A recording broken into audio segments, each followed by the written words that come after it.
Hey family. This is wild. I did all this prep for today's show. I tore my house up looking for the original dashiki and bonnet that I wore in my Love Island recaps last summer that kept on going viral. I thought it'd be good luck to, full circle, begin where we left off. And in the middle of doing all this stuff to prepare for today's show, I didn't realize my phone was dying. Imagine doing all of that and not peeping your phone's on 20%. Well, child, we're going to get the show started. At some point, I'm going to have to recuse myself to go get me a charger. However, welcome to our first weekly recap. We had a recap of the premiere a couple of days ago. For those of you who are new here, hi, my name is Bluecentric. I'm a writer, producer, and emotional intelligence coach, and an all-around bad bitch, right?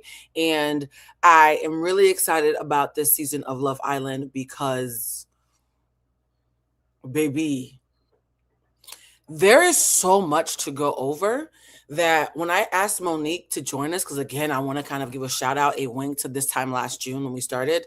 When I asked Monique to come on, I had to send her a list of things that we could talk about during the regular show versus things that we're going to talk about in the after show, because there's some mess that is so messy. I actually don't feel comfortable having those kind of conversations in the main forum, right? So if you are not a member, this might be a time to become one, because if you don't know how we do this, we use Love Island as a launch pad to talk about human behavior, to champion. Oh, I have a little, when you have like a little single hair, I have like a single hair that's in my eye right now. So annoying.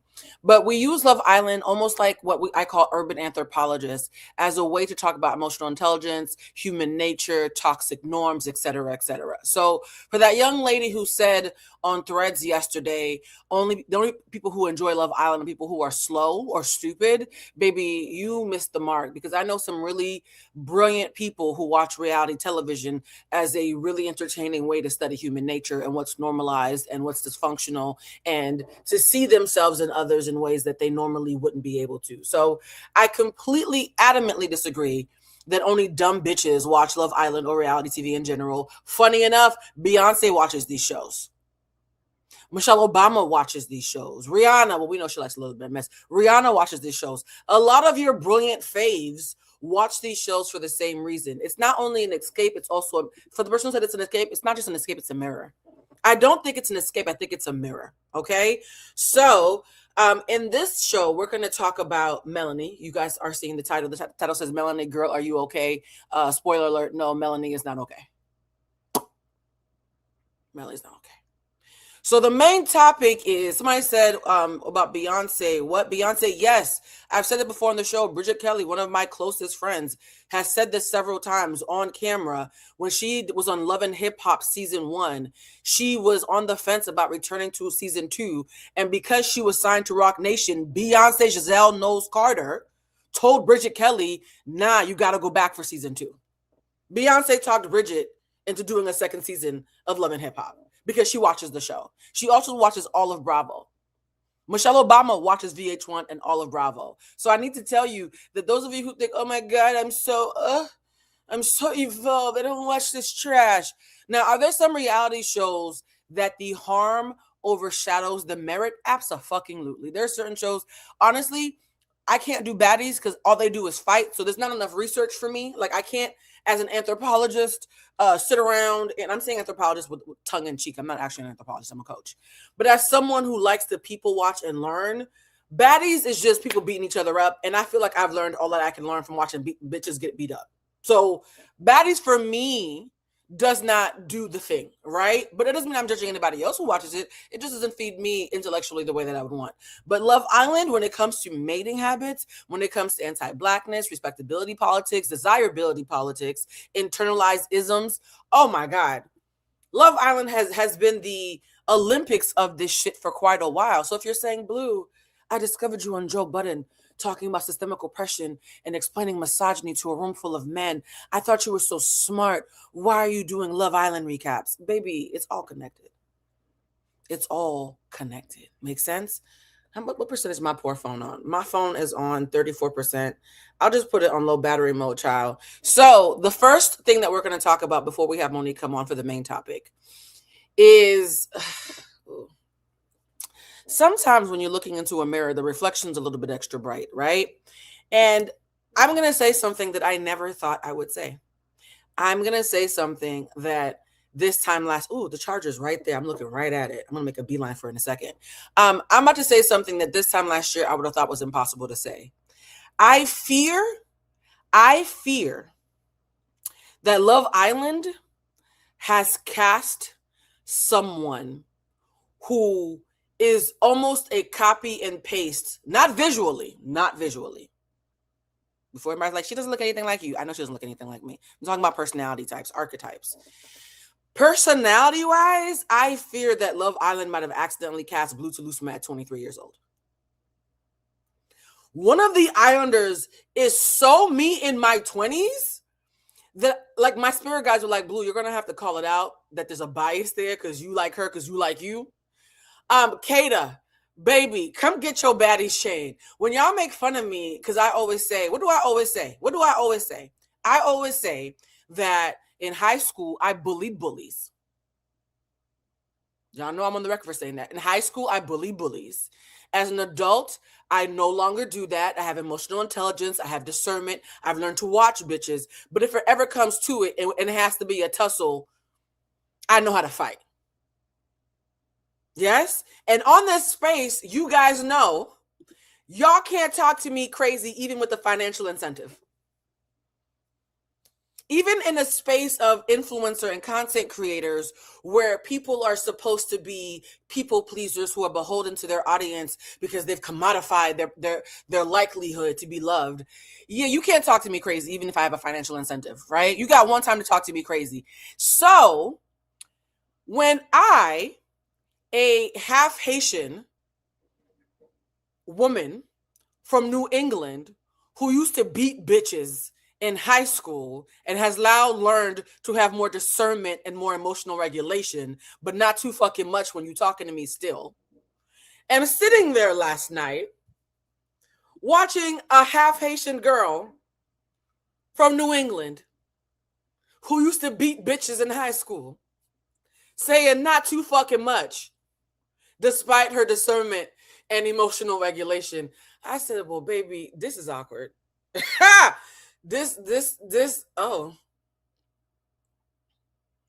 never wondered who I would be had I been a mulatto. I never wondered who I would be if I was mixed with white. But apparently God said, well, bitch, you know, why? Kata, I fucking stand. Because the woman that you are, I understand. Okay? Kata, if you ever want to come on this show, I've never invited anybody. Actually, no. I remember when I was confronting Nick Landry and Shalace and stuff, I was saying y'all could come on the show, but I didn't believe they were coming. But Kata, baby, when they let you out, shoo, mon chéri, when they let you out, Kata, I need you to come here. Respectfully. We need to have I get it. I get it so much that I wanted to cover the Kata of it all by myself and have a conversation with y'all and then tap Monique in for the recap, because there is a deep granular understanding that I have of Kata that unless you have been a Black woman in New England, this is very specific, okay? I know all the other Black girls just on GP have Kata's back, But the people from New England, in particular, let me explain something to you about New England real quick. Okay? Even within whiteness, there's a hierarchy, with the poor whites and the new money whites at the bottom. Yes? New England is rich old money. Our whites make fun of the other whites. Yeah, okay. You know how we talk about how in science they discovered Vanta Black? Vanta Black is supposed to be the blackest black that's ever blacked. I do believe there is an alabaster white as well as a juxtaposition to that. New England is the whitest of the white. And because New England is the whitest of the white, there's a certain way that racism happens in New England that even white people from Alabama don't understand. Yeah. And so her being from New Hampshire is the Boston. It's the new baby. Old money New England shits on everybody else. And funny enough, it's the reason why I'm not scared of white people, because if I can overcome New England whites, there's no variation of white that I feel intimidated by. Mine make fun of yours, right? And so when people make fun of me, they're like, Blue, how is it that you can out Karen a Karen? Because I have been with the Karens of the Karens. And the thing about the New England whites, particularly New Hampshire, Rhode Island, you've watched Real Housewives of New Island, crazy work. They have an audacity. I do believe that there's a level of white that is so audacious, it becomes nigga shit. And so this is an audacity that old money New England whites have that y'all often attribute to ghetto black people. But they're so rich you can't say shit. So yes, let's talk about my client, Kata. Kata, I pray to God that you don't embarrass me. Y'all know that I am not into tribalism because my allegiance is always to the truth. So despite the fact that Shelly was Haitian last year, I didn't jump because Shelly did some things that made me nervous. They made me nervous. And mind you, Shelly looks way more like me than Kata, right? So if tribalism was a thing, I would have loved Shelly way more than I love Kata, because Kata doesn't look shit like my tribe, right? Even though she is my tribe. So I need you to know this is not just because I'm Haitian and Cuban and Kata is Haitian and German, although I do have some Haitian and German cousins. Fuck, this is really copy and paste. It's not because Kata is Haitian and from New England that I stand for her, because there have been other people who resemble me that I don't stand for because I'm like, you want some bullshit that I can't relate to.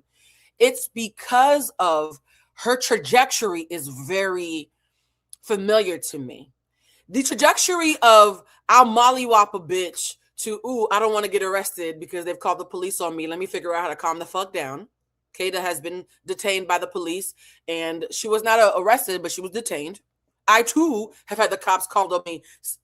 Let me tell you, when I tell y'all that I used to be a menace, I don't think y'all fully understand. One of the things that one of my homegirls used to always tell me, she's like, Blue, because your life is so bizarre, when you tell stories, people think you're exaggerating. And when they find out for themselves, they realize that you were actually underplaying it. I speak in a way that sounds like I'm exaggerating when I'm actually playing things down, because my life is fucking ridiculous. So when I started beating bitches for being bullies, I started beating bullies. We had a race war at my high school. I went to Boston Latin, the first high school ever created in America. You want to talk about old money? It was the first high school ever, right? And Boston Latin had a race war while I was there. Just need you to understand. So the minute I heard that Kata was beating bitches, I said somebody called her the N-word and she wasn't the 1, the 2, or the 7. I already know. And for those who are saying Blue has so much lore, I will say this. It is impossible to be a Black person in New England and not begin with anti-Blackness and have to talk your way out of it. It is impossible. Actually, it's impossible to be a Black person in America and not have internalized colorism and have to talk yourself out of it. It's impossible. To this day, if you are a dark-skinned Black person who believes that you don't have any colorist biases or leanings that you have to dismantle within yourself, yet you have ever said the term good hair and not checked yourself, you're on some bullshit.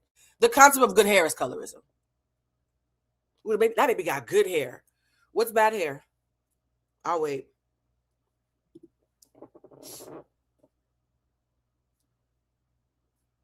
What's bad hair? I'll wait. nappy, black, therefore anti-black, right? Colorism is so deeply entrenched unless you are someone who is very intentionally dismantling it. You can have moments of colorism every day without being a colorist. Why am I saying this? For those who are new here, look at the little ticker tape. I teach a class. I teach an emotional intelligence class, the last one of the year. If you want to take it, it's fall 26 out of eventbrite.com. And one of the things, and it's going to be coming across the screen because I know I talk fast. Shout out to my Cuban tongue. One of the things I teach in class is this a moment or a defining character trait? And I mentioned this on the Joe Budden podcast. You can be somebody who has a hypocritical moment, but are you a hypocrite as a defining character trait? You can be somebody who has a mad moment, an angry moment, but are you an angry person as a defining character trait? In the same vein, you can be someone who has a colorist moment, a moment of colorism, like saying good fucking hair, by the way, but is it a defining trait?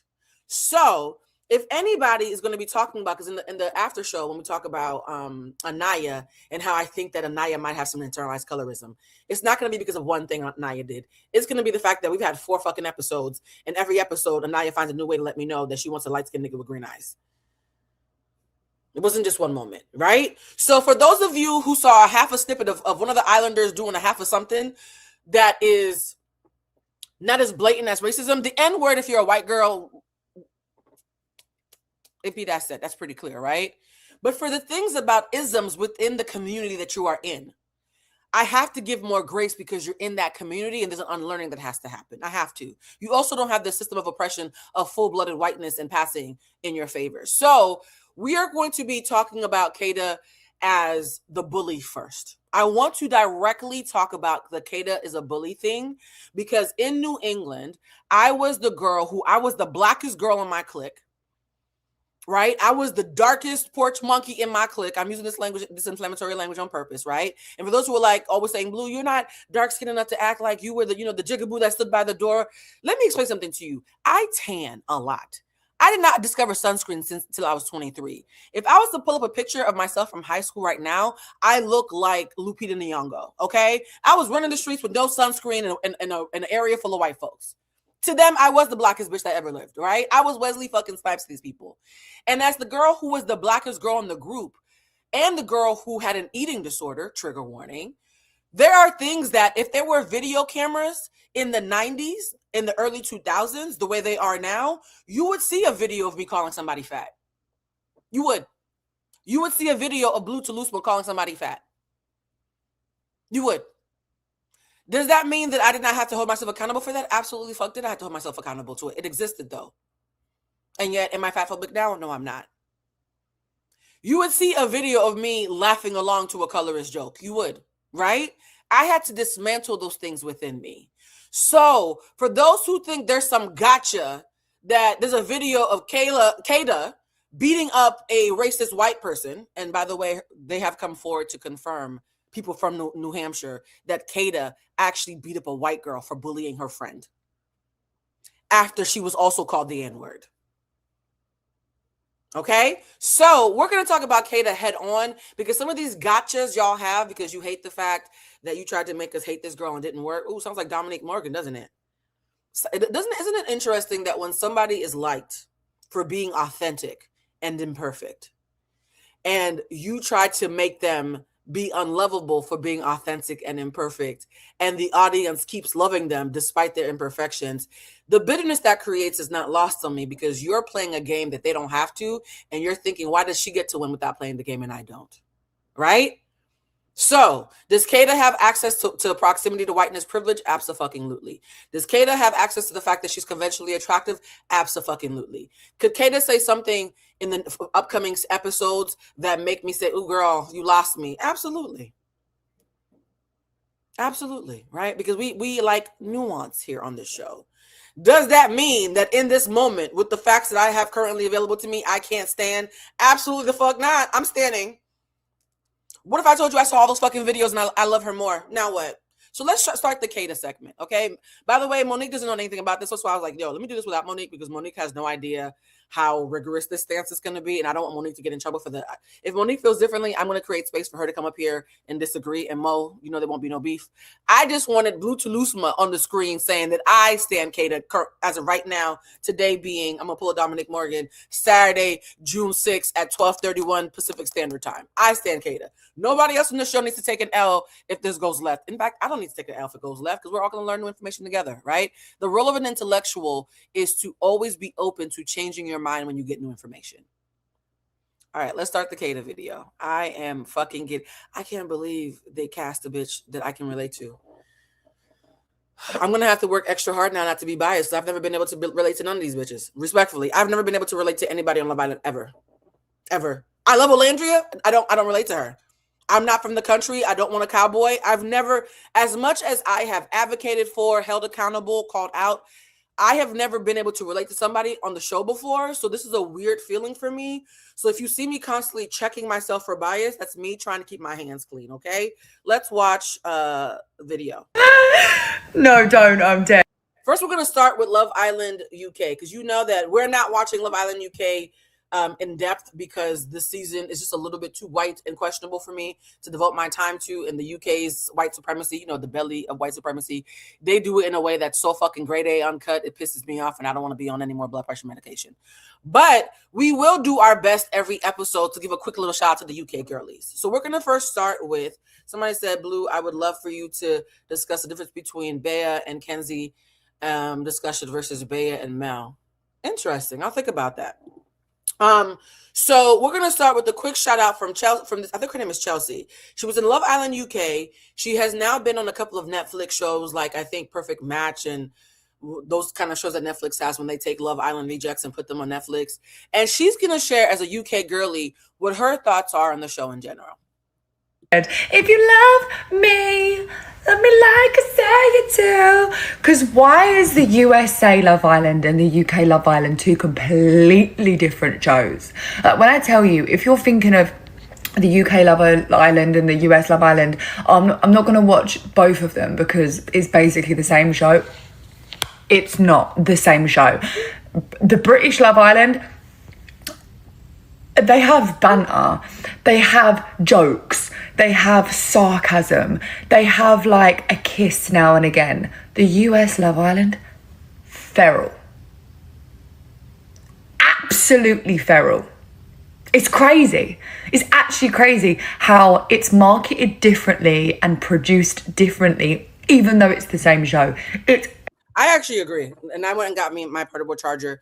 I do agree that compared to the UK, Love Island USA is feral. We've come on here and complained and questioned and said, is mono not a thing? Why does every episode involve spitting in people's mouths or sucking on a stranger's tongue? I don't like that. I don't like it. But she's right. It is feral. The UK is more racist. America is more feral. I do agree with that. It actually needs to be studied. But on that note, I'm just about to go watch the second episode. At some point, we are going to have to unpack how Love Island is just taking advantage of sexy special needs people. Now, I know this. You're like, Blue, wait, what? I'm not going to hold you.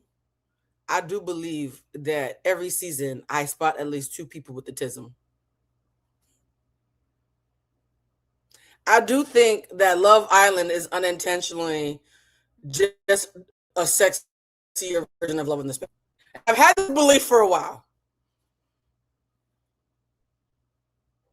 How now, brown cow? I feel like some of them count a potato. I'm making a joke because I'm neurodivergent as fuck myself.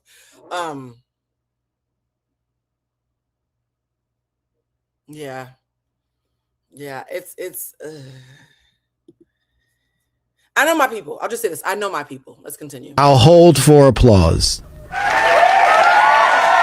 I'll repeat. They are poaching special needs people and making them finger each other for our entertainment. It's criminal. Wait. The premise that Love Island is making special needs people. Okay. Oh, this is inappropriate. This is why I waited to have Monique come on after this segment, because this is so inappropriate. I'm gonna take the L myself if this goes left. I don't disagree so far. It should be illegal. They are abusing these students with eyes, and frankly, that's on us for being so bigoted and not realizing that special needs people can be bad bitches too. As a society, Raise your hand if you've ever thought that Amaya was a hot neurodivergent person. As a neurospicy girl who's autistic, has ADHD and anxiety disorder, and was in the Young and Gifted program, I'm telling you, I know my people, and my people be on the show. They might not look like my people, but they talk and act like my people. We've behaved like differently abled people means something ugly, and that is not the case. Some of the most beautiful people on earth had to take classes in a separate part of the school. I like turtles. The kings and queens of OnlyFans could only leave the classroom if a helper was with them. And I know all of this sounds a little empowering, but I assure you those Love Island producers are pure evil. I open the floor. Thank you. I'm so sorry, but and this is me putting my chlorophyll in my drink. You guys know I've been drinking my sorrel beverage with my anti-inflammatory herbs, trying to be healthy, and a little tequila. I don't know if you're supposed to, and a chlorophyll too. I don't know if you're supposed to put a little tequila in your health drink, but let me live, okay? Let me have this. Mama has to have her fun somehow. But Corbin, the reason why I'm happy you called this out, the reason why I am posting this is the minute Corbin started talking, I said, Corbin is hot and autistic, in my opinion. I'm not diagnosing. I was just giving my first reaction. Like blatantly neurodivergent, in my opinion. Not a fact, not a fact, not a fact, not a fact. Oh, Sora's a love potion? Oh, I love it. If Sora's a love potion and chlorophyll makes your genitals smell good, then look at me. I'm about to have me a good summer. Yeah, no, you guys, after Corbin, I felt like after Amaya and now Corbin, it's very heavy-handed that Love Island on the spectrum is a mashup that's been happening under our noses the entire time. Somebody says the alcohol cancels is out. Says who? Did the doctor say that? I feel like I'm going to still do it, though. Oh, look at me still sipping. No, like, y'all, it's becoming heavy-handed now. It's almost like the cast members are becoming more outwardly neurodivergent. But let's keep playing. To your thoughts. I watched an episode of Love Island, and for a second, you're like, this is the best entertainment I've ever seen. And then you watch a second one, and you're like, oh. It matters because it gives context to people's behavior. It explains to you why sometimes they're unsafe because the producers are using their inability to read nonverbal social cues against them. It also humanizes the fact that neurodivergent doesn't mean undesirable or unsexy. That's why it matters. It matters a lot, actually. It matters a whole fucking lot. As someone who did not find out that I was neurodivergent until I was 40, having that context literally changed my fucking life. So it will always matter to give proper context when a neurodivergent person is present, because there are assumptions and things that we jump to conclusion-wise that only make sense in a neurotypical setting, that if you give somebody the grace of being neurodivergent, it gives you the ability to pan out and say, maybe they're not a demon, maybe they just didn't read the social cue. Maybe they're not evil, maybe they just took you literally. Maybe they're not rude, maybe they're just being direct because their brain works a different kind of way. So I do think it's incredibly important to call this out. So even though we're joking about it, no, it's becoming too loud for me as a neurodivergent person myself not to call it out. Oh, they got the hottest idiots. Like, I made this joke. I like turtles. But there's like a lot of... That's what I'm seeing as well. Like, me and my girl watch. Oh, baby, how old are you? We're the same age. I'm 112, if you're wondering. That's why I'm drinking this potion. It, and now she gets so mad. She watched one episode and two of these idiots were breaking up, and one of the guys he grabs her face and he goes, everything you said to me was amazing. Like, there's not that big of a difference between Love Island and Love on the Spectrum. This is watching people make choices where I go, well, I wouldn't do that, but I hope it works out for you. It's the same vibe, but then they add these nasty challenges. They make them take every item of clothing off, and then they make them spit in each other's mouths over and over again. And that's where it becomes a violence. They got him eating popsicles covered in olive oil. Bro, it's crazy. And then they wake him up early and they go get in the gym. Do the one thing you're good at. Yeah. The one place the world makes sense to you. I better not catch you reading a book. You mean to tell me white bitches are coming forward and saying Kata terrorized them in high school? The spirit of her Haitian ancestors had their ass on notice on pins and needles just like they did. And you think that's gonna make me not like her? The fact that there were white women originally posting, oh, Kata's an aggressive, angry black woman. Please don't support her because she beats up people. And they were expecting us to kumbaya, my lord. And instead, as a whole, the black community cackled at her, the Latin community, black and Latin, okay? Because in New England, Latinas get it too, right? I know we talk about proximity to whiteness. If you do not look as Swedish as possible, if you do not look as white as possible, bitty bitty bum bum is not gonna save you. Salinas is not gonna save you. Being Puerto Rican is not gonna save you. They think we all niggas in New England, right? So the fact that black and brown women locked arms and said, Kata, get behind thee.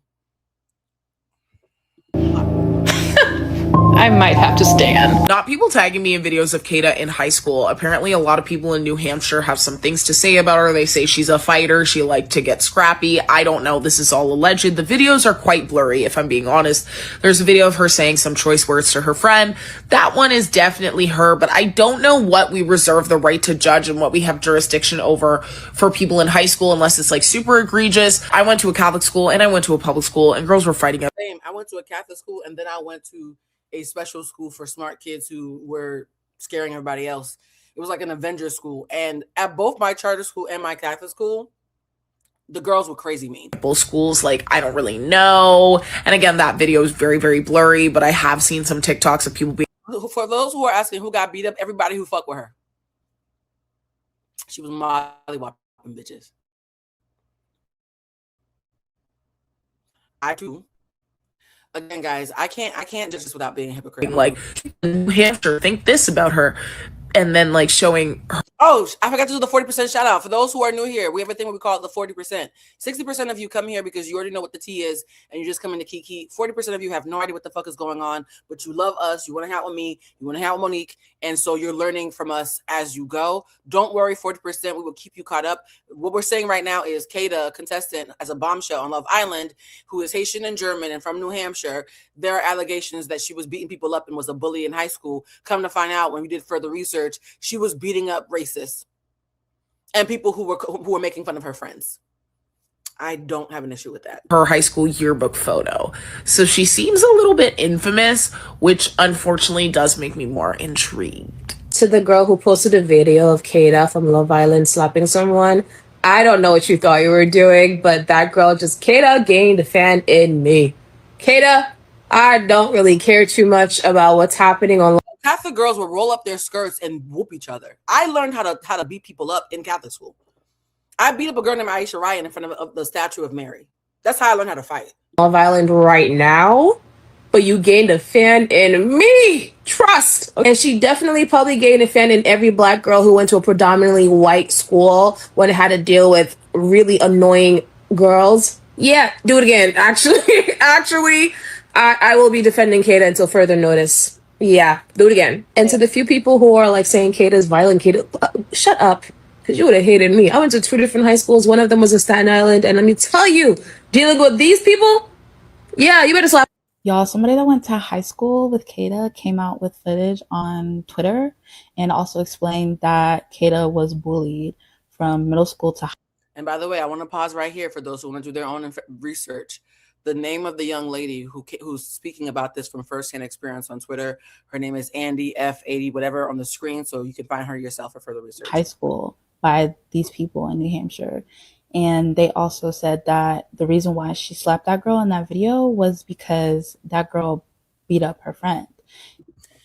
If you beat up my friend in high school, I was beating you up. Shit, if you beat up my friend right now, I might beat you up. I'm gonna be honest, as a grown lady. So I want to highlight this comment because I actually think this comment is a rare moment where something that we usually scoff at is actually valid. You know that Sweetie was trying to tell us that the reason why she's not a big superstar is because of Pretty Punishment, right? She's like, you guys talk about Pretty Privilege, but what about Pretty Punishment? And my response to the conversation around Pretty Punishment has always been, yes, there are downsides to everything good, but when you are someone who's dealing with Pretty Punishment, the perks will always outweigh the punishment. The perks of being a conventionally attractive, tall person in an affluent neighborhood will always outweigh the punishment of it, right?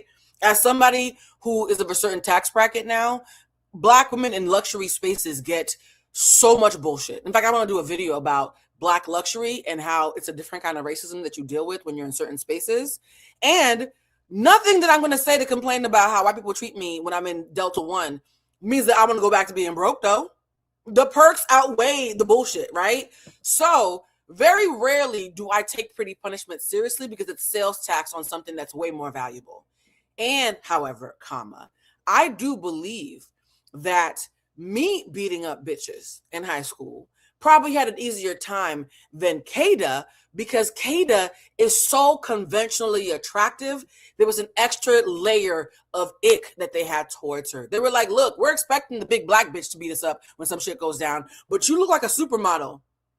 You're supposed to be a people pleaser who is a slave to wanting to be liked, who wants to be like us, and who's laughing when we make fun of niggas. Why are you beating us up? I do believe that Kada being so attractive is actually why these girls have an extra bit of ick towards her that they actually wouldn't have towards me. It's rare that I say this. I can acknowledge this is one of the rare cases where Pretty Punishment actually adds to the ire, not takes away from it. So I can admit it. And I'm not going to post the clip, but you can go watch for yourself on Twitter. I'll have the user and everything. But in this picture, you can see Kata's the one to the left side, and her friend that got beat up is the one on the right side. So yeah, to that person, thank you for coming out with the context because they really tried it. Y'all really tried to run this whole mean girl narrative while she's on a villa. She can't defend herself. By the way, can we, before this video continues, because it comes up a lot, part of misogyny, when it's internalized and covert, is that we call women mean for having confidence and not being people pleasers. We act like nice women, good women will eat shit, take care of everybody, and put themselves last. And mean women will set reasonable boundaries and not let you fucking play with them in their face and have a reasonable pushback when you do play in their face. That's not mean, that's confidence.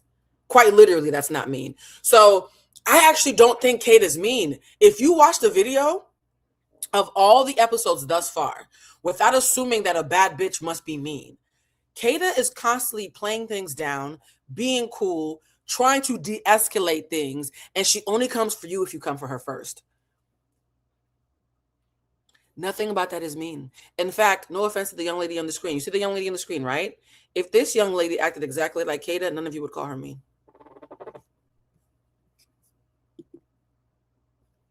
If this young lady on the screen who's less conventionally attractive acted exactly like Kada, none of you would call her mean. I went back and watched all 4 episodes this morning to make sure I wasn't crazy.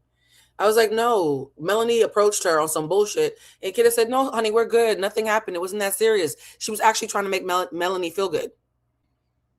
It wasn't until Melanie came out, she's like, oh, it's fake love, then bet it's on. None of that is mean. Those are all reasonable. And funny enough, not only are her actions reasonable, she's actually incredibly emotionally regulated. Yeah, I actually think we're looking at one of the rare moments where Pretty Punishment might be real. Don't fall for it. But we all know there's 2 sides to the story. And y'all are saying that she bullied these girls, but whole time she was most likely and was just standing up for herself and her friends. And Love Island just like something recently, like with the boost in popularity of the show is just bringing out the nastiness in everybody who knows these islanders, not counting Vasana, because Vasana, she deserved to get kicked out. But yeah, anyways, New Hampshire Grim Reaper, we up. By the way, they've renamed her the New Hampshire Grim Reaper because she be killing these bitches. I will say this too. If you are someone who immediately and instinctively understood why we all said pause when y'all were trying to call Olandria a mean girl by the 3rd episode, and yet you disagree when we're doing the exact same fucking thing with Kada, why is that? Is it because Kata, in her proximity to whiteness and her access to conventional attractiveness, makes it hard for you to understand that as a Black woman, they're still trying to run a scam on her? Why is it we were so quick to call it out for Orlandria, but not for Kata? That's not reverse racism, because reverse racism doesn't mean anything. I do think there are people, women in particular, who, because of how attractive Kata is, are going to find it hard to give her as much grace as they gave Orlandria. I do believe that. You know why? Because I'm watching it happen. I'm watching it happen. It's not reverse racism, because that's like saying anti-money capitalism, right? Racism and colorism are steeped in anti-Blackness. So it can't be reversed because it's not about anti-Blackness. I think so many of you are hurt by women who look like Kata. You're not clocking the fact that she is acting like one of us. And that is a hindrance to progress, in my opinion. But let's continue. Running that villa just like she was running New Hampshire, and y'all can't play with her like she's that girl. They tried it. Y'all tried it though. Nah, Kata. Don't touch me. Here's the video. That's Kata. That's baby Kata in the black shirt. The girl in the green shirt is her friend who just got beat up. Allegedly. As a former girl who used to bully bullies, fuck it. If this was me and Bridget right now, and Bridget will tell you, in moments where we've been in spaces where somebody was fucking with her, I stand next to her just like that. Now, as an adult. Oh, you want to play with my friend? Oh, that's fun. Yeah, you good? You good? Stay safe. This is exactly the stance. I know this stance all too well. Kata, don't touch her. Seriously, don't touch her. Don't touch her. You see how Kata's not talking? She's like, I just came here to beat you up because you fuck with my friend. You see how Kata hasn't said anything? Kata's looking at her op. The way it happens when you're a protective friend is you look at your op like, bitch, I'm just waiting for you to breathe funny.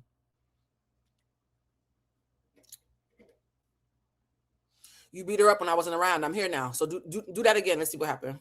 I know that stance, y'all. I know that stance very well. Don't fight her right now. Kata, honestly, you can't do shit right now. Stop. Ladies. Let's go back in the calf. Let's go back in the calf. Let's go back in the calf. Let's Don't go back. touch me. Don't All of touch y'all, me. let's go. And by the way, Kata's mom is white. Her father is Haitian. If you've ever met a Haitian father, they will tell you to beat bitches who fuck with you. Haitian parents have, first of all, in Haiti, we have a term called vin bat moi, right? Vin bat moi is, in English, is translated to, then come beat me up then. If you so mad, come beat me up then. It is a casual, it's not even combative. It's a casual Haitian term. If you so mad, then come beat me up then. It's a cultural thing. You know, the same way Nigerians are proud, Italians are passionate. In Haiti, because we have always been made fun of and are always seen as the bottom of the barrel because we're so proud of our proximity to our Africanness and our Blackhood, we are always prepared to fight because we've had to be. It's a cultural norm. So there's no part of me that is confused that in New England that has a ridiculously high Haitian population, that her Haitian daddy taught her, like, look, if they on some bullshit, you know what to do. Vin bat moi. That is a vin bat. It is such a cultural thing. I need you guys to understand this is not me making excuses. This is me giving you context culturally. Big difference. Kata, baby, welcome to my client list. And I don't even want to hear anybody be like, oh my God, you don't know these people. This is New Hampshire. Everybody is like 2 degrees of separation away from each other. And the way that she was like, you know what, Bryce? Like, I'm not about to do this for TV. Like, you're going to have to be alone for tonight. Girl, I am taking you to the finals. Kata! Please don't record. Now, I want to be fair and post the video of Kata calling her friend fat. I'm going to tell you sincerely, as somebody with an eating disorder, previously had an eating disorder, who was in a group of friends who always called each other fat and would slap food out each other's hands and say, don't eat that, we don't want to get fat. None of this is anything other than regular high school girl shit to me. Not condoning it. I'm just saying this is not a smoking gun to me. This is like you telling me that a girl has a secret boyfriend, like in high school. Yeah. And sometimes I was the fat bitch calling another bitch. Like, I need you guys to understand that there is a purity that social media hypocritically wants us to see things through the lens of when they're trying to bring down someone of color. That doesn't apply, because the same people who are saying, oh my God, you called somebody fat about a woman of color are the same ones who will say, well, she used the N-word, but she was only 19 when she said the N-word. Oh, so you're only 19, as if saying the N-word is a rite of passage, but being a young girl who has internalized fat phobia isn't. Got it. Interesting how those rules work. She's recording. Okay. So every time you sit up, I was like, yo, she looks like a 300-pound fat woman. I was like, you sit up how a baby sits up. And fat women sit up like that. Watch.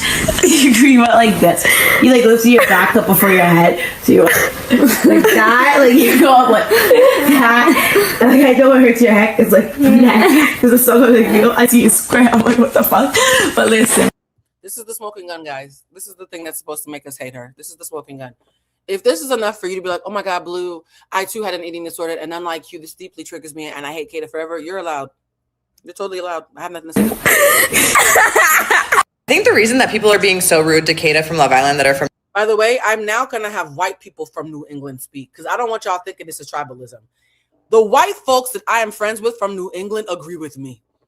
Yeah, that's the gag. We all know this to be true. White, Black, Asian, and Latino. We all know it's true. So I found some white folks who can tell the fucking truth. New Hampshire is because New Hampshire is this big, and Adam Sandler is the only famous person that I know of to come from New Hampshire. So she's like pretty big around here, and everyone's talking about her. She's gorgeous. She's going to get a bag. If I wasn't in a relationship, I would probably be doing the same thing, and I know a lot of you probably wish that you were. You all look like bullies. So, by the way, this is another pretty girl who just happens to be full white. And I love that she's saying, she's like, look, I'm a baddie from New Hampshire too. If I didn't have a man, I'd be doing the same thing. So for you to call her a bully when you're literally doing exactly what you're calling her out for and just trying to drag her name down, when people do change, even if you don't want to say they do, even if she didn't, just grow up and be kind. I was born and raised in Kata's hometown of Manchester, New Hampshire, and I can tell you right now that she is not and was not the aggressor. Listen, like Kata, I do have so much New Hampshire pride, but I saw this one girl make a video about like New Hampshire and all the information was wrong, so we have to correct it. New Hampshire is genuinely one of the racist places in America, and that's likely due to the fact that it is so white. I believe our state is like 96% white. Now our Kata's from in New Hampshire, white. And so because of that, racism is so, I don't want to say normalized because it's never right, but it's just like there. You experience so much racism, microaggressions, macroaggressions, like every day. Just some example. My high school choir did a song from a show. We did a musical where one of the cast were in yellowface. I went out to dinner with my friend who's Black, and she was literally called the N-word and I was called the F-slur by a table next to us, and we were not doing anything. We were genuinely just sitting. So I know that Kata had to genuinely like fight for her life and advocate for herself and stand up for herself. I think another thing as well is just the N-word was everywhere. Like, I feel like you were considered like too woke or too sensitive if you told people to like not say the N-word in a song. Like it was just... Those of you who are reacting to what he's saying, yeah. Yellowface and minstrel shows in this century in New England. The same way I always say Latinos are about 40 years behind when it comes to civil rights for Black people, New England is also 40 years behind. So imagine being Afro-Latin in New England, right? And so I'm having these white folks say what I just said. Hold on, is it lagging? Let me make sure it's not lagging. Y'all know the minute you tell me something's lagging, now I have to stop the entire show to do a check. Hold on, let me check. Let me make sure. Let me go to the live. Now I have to play the live. Hold on. They're doing construction today. Oh, it is lagging. Hold on. See, has it gotten better? You guys write something in the chat if it's gotten better. I'm gonna hit a refresh. If not, I hate when they're doing construction. No, it's still lagging. It's still lagging. Well, that sucks. The Wi-Fi was acting so good when we had Dominique Morgan on. I'm going to go back forward. Hold on. Actually, you know what I'm going to do? I'm going to change the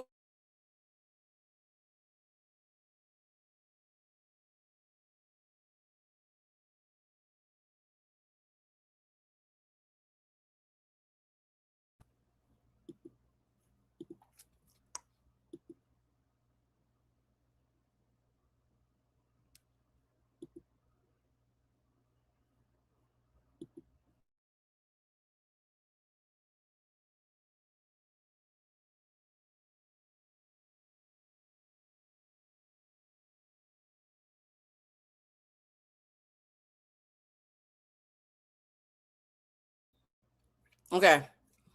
I reset it, guys. Ugh, this is all so annoying. And you guys, we are in the shadow period of Mercury retrograde.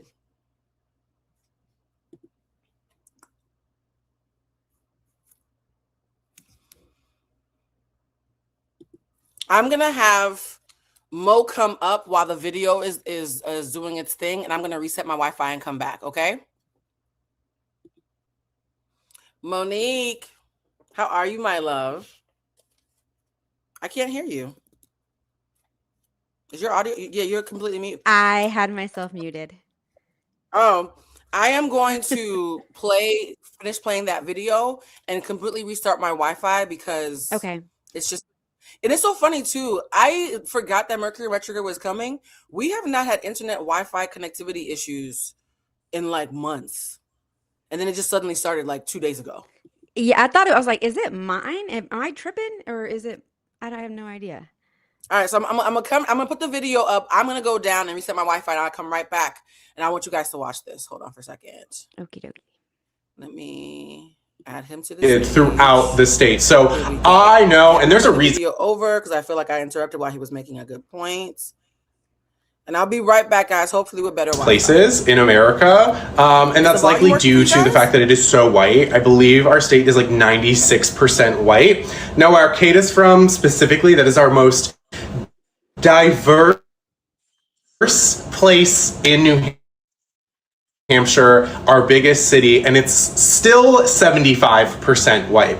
And so because of that, racism is so right, but it's like there. What happened? Did she reset it? Yeah, there she goes. No, this is me right here. I'm right here. Can you see me? I can see you now. Yeah. Yeah. Mo, can you see me? I'm asking you a question. Yeah. Yeah. So I'm going to come down. I'm going to let you share your thoughts on Ada while I read the whole thing, okay? Okay, sounds good. I can still hear you, but tell me your thoughts on, everybody your thoughts. Yeah. I actually really love Kada. I don't think she's a bully. I think she's standing on what she needs to stand on. And I don't understand why. Well, I do understand why they're trying to make us think that she's a bully, but I don't think she is at all. Not at all. Not at all. I love her. Like I could see her going far. Pretty far. I love the fact that she's standing on business too in the villa. And how Melanie came for her first and then she retaliated because that's different than her coming for Melanie, if that makes sense. And the chat wasn't even bad between her and Sincere at all. It was just friendly, not like on some moving crazy type shit. So I don't think she's bad at all. I love her. And I kind of understand like the being a bully in high school because I feel like that's kind of how I was too, but in reason, like especially being a Latina at all white school. So it's the same thing. I can't see the comments and I don't like that because I feel like I can vibe with you guys when it's like that. So yeah. It feels so weird to be back. It's like riding a bike, but it feels good to be back, but at the same time, it's weird. Does that make sense?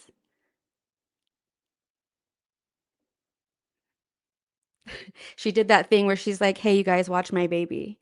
And then now you guys have to sit here and watch me, but I can't see your comments this time, so I can't interact, which I think is hilarious. I think it's so funny. I don't know where to see the comments at. I really wish I could see them. She took them down, so I can't read them. Does everyone else feel the same way about Kada? I think she's great. I love her. Do we feel like she's gonna stay with Zach? That's what I'm kind of interested in. Do I think she's gonna stay with Zach, or do I think she's going to move on to somebody else? Or do we think the bombshell is going to pick her? That's going to be interesting if the bombshell tries to pick her, because I think the bombshell, he was into her. I think he was into her. And if he picks her, that's going to start a chain reaction. It's all going to start a chain reaction. But a boy's going home. So I don't know. I kind of hope she stays with Zach for a little bit. But at the same time, I don't know if there's like a lot there. So we'll see. This is so interesting.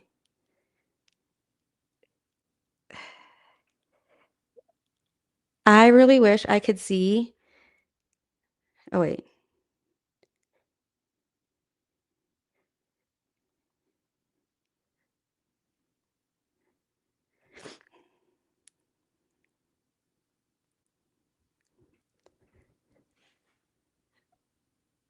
Yeah. So I'm trying to think what else I feel about Kata. I don't know. I love her. I don't disagree with anything Blue is saying.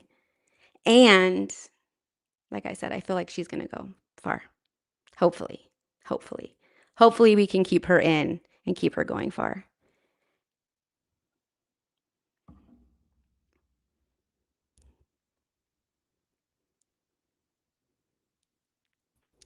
Hey guys, I'm back. Can you see me?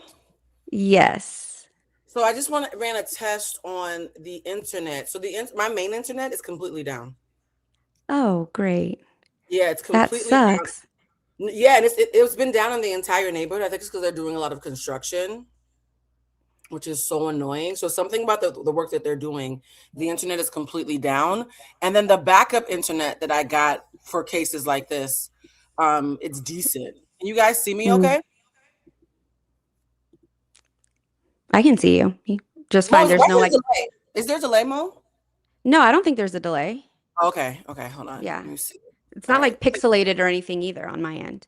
Okay, good. So can someone in the chat just confirm that you guys can see me clearly? Good. Yo, Mercury retrograde. Why does Mercury retrograde always happen around when Love Island starts? This is the same thing that happened last June, isn't it?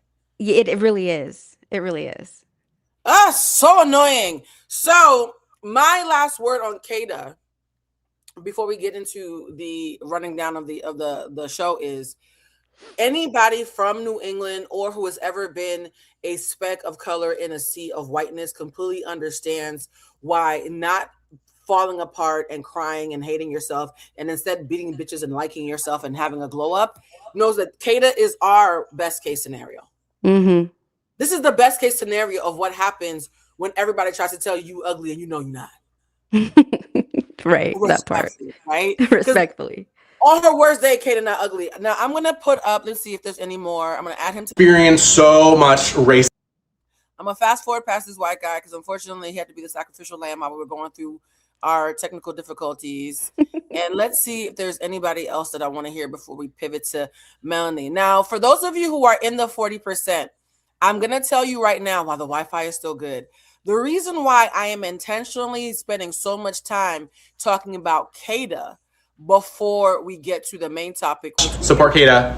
She's not in the wrong. Ignore those girls. I love that. The reason why we're focusing on Kata right now is because, I'm playing around with these because these are so fun, is because what happens in the episodes that we're going to be breaking down between her and Melanie, I almost feel like you have to know what type of bitch Kata is to appreciate how she handles Melanie. Do you agree? 100%. Once you know that Kata is used to white girls who immediately think they're better than her, playing nice nasty with her and giving her fake love, is something that she's overcome quite ferociously in high school, then immediately all of Melanie's antics and Kata's reactions to Melanie's antics make a lot more sense. So it's almost like we can't talk about Melanie without talking about Kata first. So for those who missed her slapping bitches, let's play this one more time. I'm a badass bitch, so I feel like, come on, this challenge is lucky made for me. Imagine someone who looks like that smacking the shit out you. I don't mean to laugh. Do you see how these white girls probably have nightmares about her? And mind you, what did I say last episode? I said that Kata is a more white presenting version of Melanie. That probably fucks with Melanie as well. Very conventionally attractive. Can we all? Somebody said Kata's their 13th reason. Y'all are fucked up. Can we all just agree that a bad bitch who happens to be half black, and of all the blacks, you pick the Haitian kind of likes to beat up white folks? Haitians are known for beating up white people, by the way. That's like part of our legacy, yes? And so, Kata, you are their worst nightmare. Yeah. Oh, this is the bitch that she slapped. Let's read this. It says, reading. No, Monique, you read it. What's on the screen? Reading y'all comments about Kata has me dead. Yeah, she's mad, violent, verbal, and physical. Praying for the other cast members. Oh. And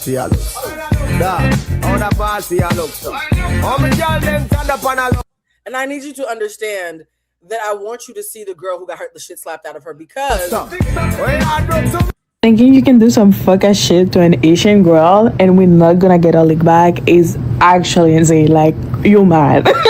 Thinking you can do some fuck ass shit to an Asian girl and we're not gonna get a lick back is actually insane. Like, you mad. shout out to all the Haitian girls, the Dominican girls, the Puerto Rican girls. Those are the three, the Jamaican girls, the Trini girls in Boston. We don't, like, it's so funny how you can tell where people are from a lot of times regionally in America based on their ethnicity. All the Puerto Ricans and Dominicans and the Cape Verdeans usually end up in New England. And then when you get to the West Coast, it's more Mexican and other types of women. And it's all the same shit in different dialects, right? Like, they're fucking with us for the same reason. Mm-hmm. And so I think that's why so many women who you would think would hate Kata are like, no, they don't. They come after all of us, so we get it. We get it. And I think a lot of the white women thought, oh, well, because Kata has a proximity to whiteness, even though we were being racist to her, we can make the black girls hate. No, baby, we know what the fuck you're doing. Mind you, here are two women of color from New England, one light skin, one dark skin, both bullied, who are saying in solidarity, we both have Kata's back. Back is actually insane. Like, you mad.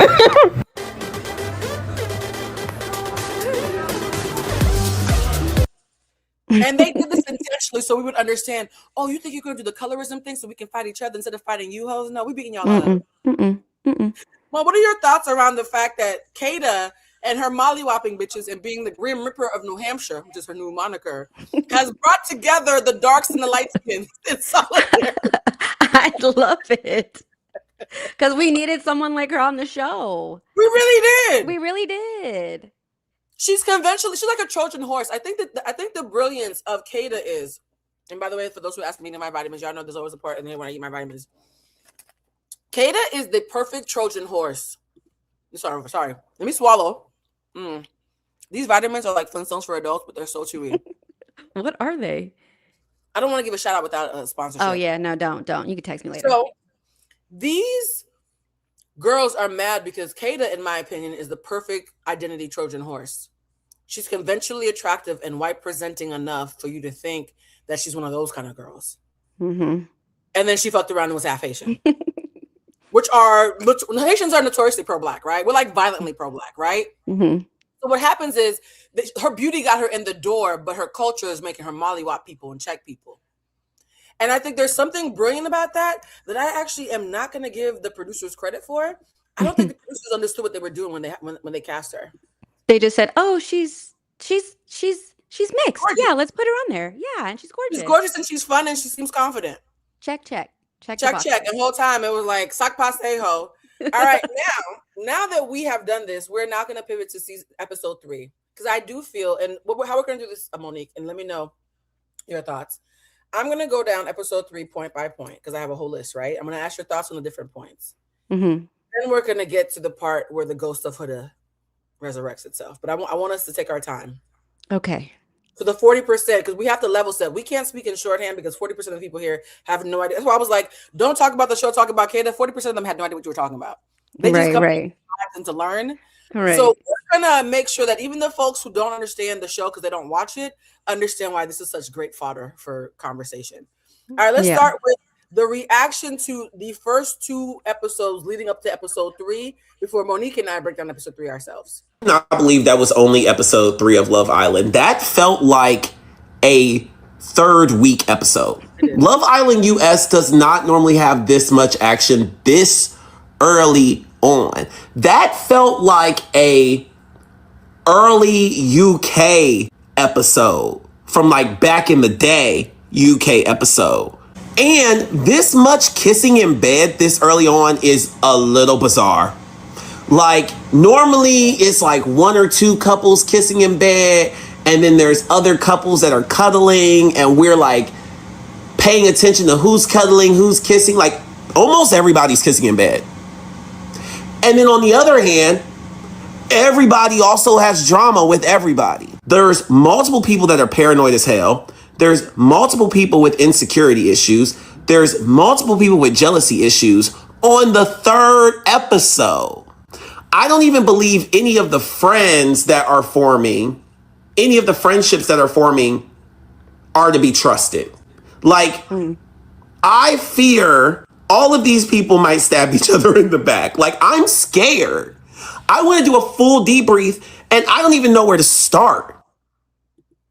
Don't worry, we got this. Okay, so first thing is, what do you think that he's about what he's saying about how quick everybody was falling for each other and latching onto this season? It was fast. It was really fast. And the kissing, production needs to put a stop to it, because at this point, I am really tired of seeing Gabriel's tongue all over everyone's face. Like, it literally makes my stomach hurt. I feel like an old lady saying that. But at the same time, it's like, okay, we get it. You guys kiss. Okay, cool. We got it. I keep calling Gabriel Bad Bunny because you can tell that's who he wants to be when he grows up. He very much acts like he wants to do DTMF one day. Like it's very Bad Bunny coded. I'm gonna say something fucked up, and this is just something that you understand is a tick of mine. He needs to work on his skincare. Yes. Yeah, he had a couple. Yep. Sorry, It's y'all just- know it's one of my ticks about skincare. Gabriel, you need to work on that.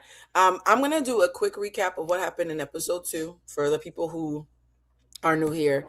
There's a young lady named KC. Sorry, there's a young man named KC. KC is who we've been calling Baby Chocolate based on that video. Monique, did you see the video when we were talking about Baby Chocolate? Baby Chocolate, as the Asian lady calls him. I think it's slightly racist, but it's so cute, we're gonna allow it. KC is clinging to Anaya because he legit likes her, or because he was humbled by not being chosen and she's a sure bet. Curious what his type is and how we will find that out. What were your thoughts around KC clinging to Anaya? Some people were saying it's because she was a sure bet, but others are saying it's because her dad's in the NBA and his eyes got burned. He actually likes her, or he's clinging for a sure bet, or he's clinging because her dad's in the NBA. Which one do you think it is? I think he's clinging for a sure bet because he didn't get chosen. So he's like, okay, cool. I'm here. She's a pretty girl, so he's like, she's cool enough. She's beautiful. Yeah. Yeah. Next thing is Kada is Haitian and German. My God, what a combination. White violence and black violence. This is before I knew she was a bully. Oh shit. I wrote this before I knew she was. Because Germans are the Haitians of the whites. Like they will, yeah, right? So there it might be on both sides, bro. It's on both sides. In your family? Huh? You got no German in your family? No. What you got in there? Portuguese. I got Portuguese, Mexican. I got some Nigerian in there a little bit. I feel like we all got a little Nigerian in us. Yep. No, I think the Germans are scary whites, and so I'm just clocking it right now. Being Haitian and German does feel like you were born to beat people up. Yeah. Respectfully. I know these are all stereotypes. We recognize that. We're just being playful. Kenzie. Now, Kenzie is the white girl with the crazy eyes, so we all thought was MAGA. And Kenzie interrogated KC, Baby Chocolate, and Sincere, Baby Fuckboy, because she wants to know what Kada looks like. When we last left off, we said that they had bombshells come in. Kada, i.e. the Bone Crusher, the Grim Reaper, and Bad Bunny, i.e. Gabrielle, right? They kiss the people who are open to explore options, and they pull them away. The girls immediately want to know, what the fuck does Kada look like? Here's the thing that's so interesting. No matter how worried you were about Kada being pretty, Kada was pretty enough for you to be like, oh, it's worse than I thought. Do you agree? 100%. And Sincere tried to play it down. He said she got eyes. What did he say? She got some hair. Like, she's here. I think she The was person. here. Yeah, And she I walked and I in. and I almost feel like, let me see, do we want to do the Love Island USA cast pictures? Because I almost feel like for the 40%, y'all might want some pictures. Let me see if I can get some pictures of everybody. Here's a picture when they were making fun of the fact that the cast was so of color. So we're gonna do a quick. Let me see an image. I hate when these commercials pop up. You would think in this day and age with AI and stuff, we wouldn't need all these commercial. Open image and new tab. There goes the image. Oh, this is a good big picture too. We're gonna do a screen share of the pictures so that y'all can see.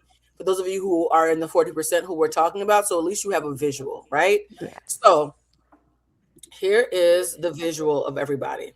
Oh, this is perfect. I'm gonna take the comment down. Yeah, this is a good picture. Yes. So for those who don't know, KC Baby Chocolate is the first one in the second row, right? It's giving Be Who You Are for Your Pride, but that's just a picture choice. I'm not gonna. That picture is okay. Be who you are. Happy Pride Month, everybody. I'm not making allegations. I'm just perceiving. So KC is Baby Chocolate, and underneath KC is Anaya. We've all talked about Anaya and her overcast gray makeup choices. Monique is a professional makeup artist. You know that people say that they think that perhaps I thought maybe that her makeup was oxidizing. Somebody else said maybe she has a gray cast on her sunscreen. What do you think it is? Yeah, it could be the gray cast on the sunscreen for sure. Or it could be how way she's matching her skin tone. It could be off, but yeah. But also I noticed this season the girls aren't doing full beats. Well, they don't have to. They're all really pretty. Right, but production usually makes them do full beats. That's why they spend so much time in glam.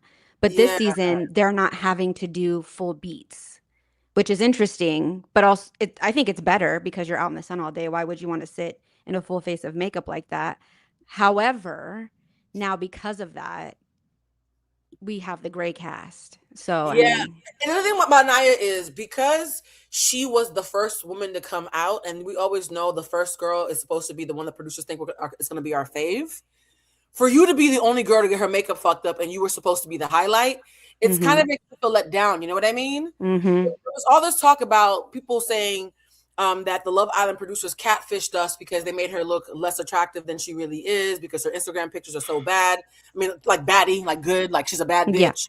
Yeah. And then the first episode happened, and I personally was like, bitch, you look more like the producer picture, even with the bad lighting, than you do like your Instagram. Am I alone on this, or did you think that she looked like her Instagram pictures? No, I thought it looked like the production photo. Yeah, I don't think the producers gave her a bad photo. I think they gave her bad lighting. Bad light. I think everyone has that white is drowning everyone out. Like nobody looks good on the background. Everybody looks less gorgeous in these pictures. Yeah, like the overhead lighting was bad. They didn't have a light reflecting onto their face. Like it's all bad. There's a lot of lighting issues. Now, Kenzie, crazy eyes in the upper, the first one in the first row, right? The white girl with the blonde hair, the MAGA one that her family said, well, she was MAGA 4 years ago. She's something else now. What else is there, baby? Okay. She's the one who was feeling upset because her person, Zach, and Zach is the one who is right next to her. Right next. Thank you. You can call that while I'm reading. I can't do both. Yeah, Zach right is next to her. He is Charlie's brother, and I hate his bangs, but I think he's very attractive. I just hate his bangs. He was taken away by Kada, right? And because he was taken away by Kada, Kenzie immediately started to spiral. And Sincere, when he had to answer to the girls, what does Kada look like? He was just kind of like being vague, like Monique mentioned, because here's the thing, and tell me what you think, Mo. I think that in Alabama, Louisiana, Mississippi, Florida, I think in certain regions of the country, Kenzie being thin and blonde and bubbly means that 90% of the men are going to like her. I agree. Do you think that part of why Kenzie is spiraling simply from Zach, who's next to her in this picture, playing along with the game as it is outlined, is because her brain doesn't know how to handle rejection because where she's from, all the men want her? Correct. I 100% agree. Have you ever had a white female friend who assumed that she'd be wanted because of her whiteness and who was shocked when that wasn't the case? Because I have. Yes, absolutely. I grew up in almost all white school. So, yeah. Oh, so you understand. All right, so the blonde girl is upset because she's like, but wait, I'm white and I'm blonde. You're supposed to love me. Now, when Zach is talking to Kata, right? And Zach, again, is the one that's next to Kenzie in the picture. He says to Kata, and I quote, and I feel like Zach clocked it immediately. He said, your confidence is scary in a good way. He said that. Do you guys understand that a white man from the UK, the belly of the colonizing beast, can see Kata, a biracial woman, and recognize that the parts of her that scare him are her confidence? And yet we're about to play video after video after video of Black women calling her mean because they can't clock it the same way. There's an irony in that, you don't think? I have a theory that men are the most receptive to seeing women clearly when they're attractive. I know some men who are misogynistic only around women that they don't want to sleep with, and become incredibly reasonable and nuanced when it's a bad bitch in front of them. Yes, right. I'm like, wow, like, that's very evolved. That you're not saying, oh, she's scary and aggressive. You're saying, no, you're confident and that scares me, but it's your confidence. It's not an aggressiveness, right? Right. So I like that about Zach. Then Sean, tell them which one Sean is. I can't see the screen, Monique. Sean is the corner, right corner, upper right corner. Which row? First, second, or third? First row. First row. Always say the row first. Okay, so Sean, the one that I find attractive, ask Anaya, the one with the bad moisturizer or something going gray in her face, and Melanie, where's Melanie? Melanie is second row next to Casey. So and Sean under Zach. Under Zach, okay. Sean asked Anaya and Melanie about where he went wrong with Bea. Which one's Bea? Bea is bottom third row. Bottom row, third column. Bottom row, third column. So the thing about Bea is the Paralympian. We've already had a long conversation about her in the last live. While Sean is trying to talk to these girls about, well, where did I go with Bea? Why did she go off with Bad Bunny, aka Gabrielle? He admits that he was initially attracted to Trinity and Anaya, the two Black girls. What were your thoughts that Sean, good cop, bad cop, Sean? I thought the fact that he said that when he first came in, even though Bea came on strong, he was initially attracted to the two Black girls. What were your thoughts around that? That's what he wants, but he didn't go for what he wanted right away. You think Sean has a little chocolate fever? Did you see him during the last challenge with both Trinity and both of them? He said, bring it over here, put it on me. I've never seen a man grab ass cheeks that ferociously on Love. Like, he said, this mine. Put it here. Yes. That's what he wants. Yeah, somebody says Sean is fine, but him being a cop scares me. Well, he's quit his job. A lot of people, somebody said a cop eyeing a Black shocker. Y'all are so jaded. I'll allow it. So Sean admitting that he was initially attracted to the two Black girls, but the Latina is the one who came on strong and they had good chemistry. That's not regular man shit, right? Like, you keep giving me fever. When Sean walks away, and this is about to be the intro to the after show that we're going to be doing, Anaya immediately looks at Melanie and says, he was in my top 2. Now, I'm going to put this back on the screen, guys. I need you to remember, Anaya, by the way, there's a playback. I think there's volume on your stuff, Monica, I can hear myself. But Anaya, the Black girl, right? Third from the bottom, right? I'm sorry, third row, first one.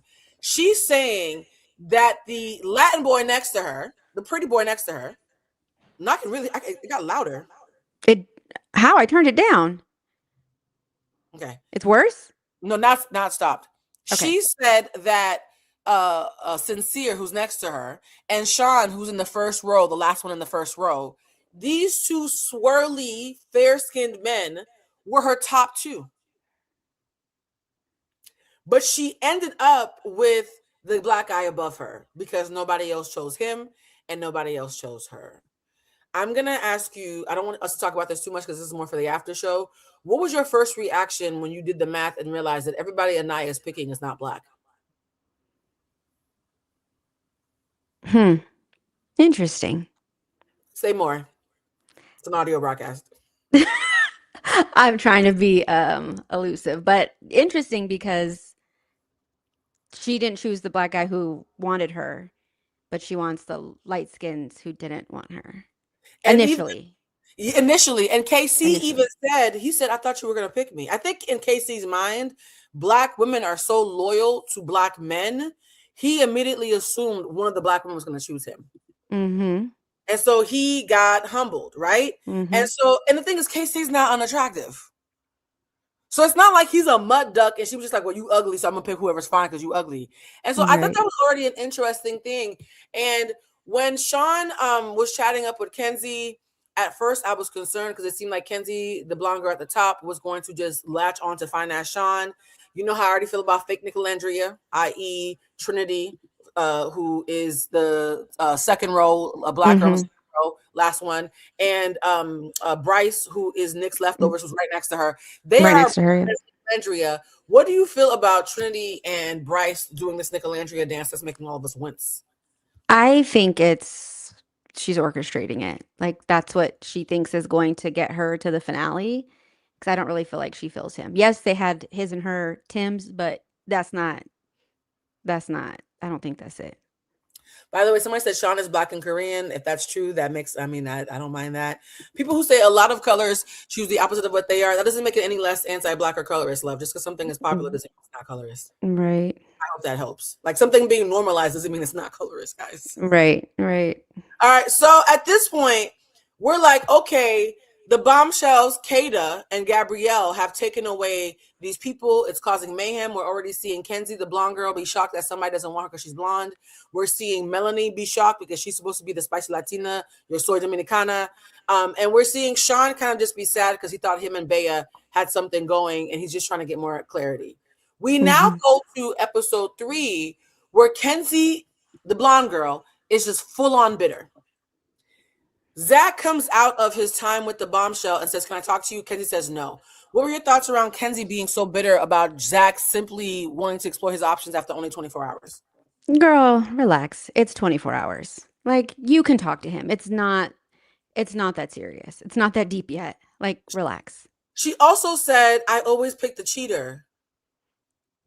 He's playing the game. He's not cheating on you. You guys weren't together. I always pick the cheater is a wild thing to say about a boy you met on a game show after only 24 hours. Did we talk about possibly her being autistic? Yeah, oh yeah, she's absolutely. We talked about the fact that she said that she knew that her moon was in Gemini because she gets moody at night. Yeah. And she said she speaks Italian, but then only spoke Spanish. I don't understand any of the words. I'm not gonna say anything because it's gonna sound ableist. So Kenzie is bitter.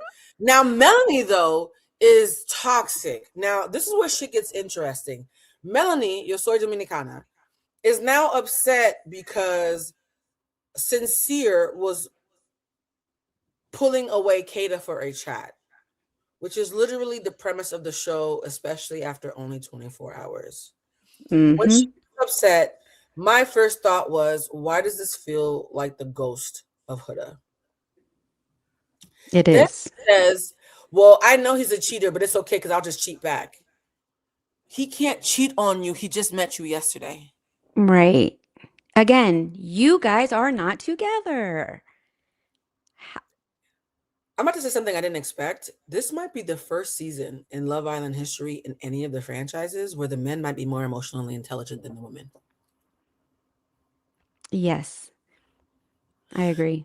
Those of you who watched all the lives will know that a couple of weeks ago when I was doing predictions about Love Island, I said, I fear the next ace or the next problematic person is going to be a girl, not a guy. I fear they're going to be so hyper vigilant about having emotionally intelligent men. It's the women who are going to be showing their asses this season. And I can't believe how quickly that prediction came true. When old girl said she's not a girl's girl, well, even if I was, you making it hard, bitch. Like this season, the women are embarrassing. Oh, you're gonna have to mute it. I can still hear me. What the fuck? I can hear me. You're gonna have to mute it. Do I have bat ears? Look at Monique. Monique's like, what the fuck? But no, I'm actually really. Somebody said Trinity think it's Nicolandria, but it's actually Austin and Shelley. Oh, Ooh, that's interesting.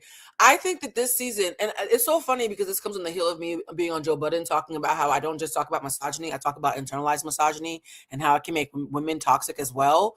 I think it's so interesting that right after I said that on camera, we're now watching what normalized toxic femininity looks like.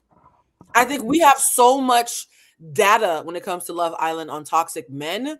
We're finally getting a chance to see toxic womanhood outside of just Huda. Huda is so ridiculous that she's an exaggerated, almost unrelatable, unless you're nuts too.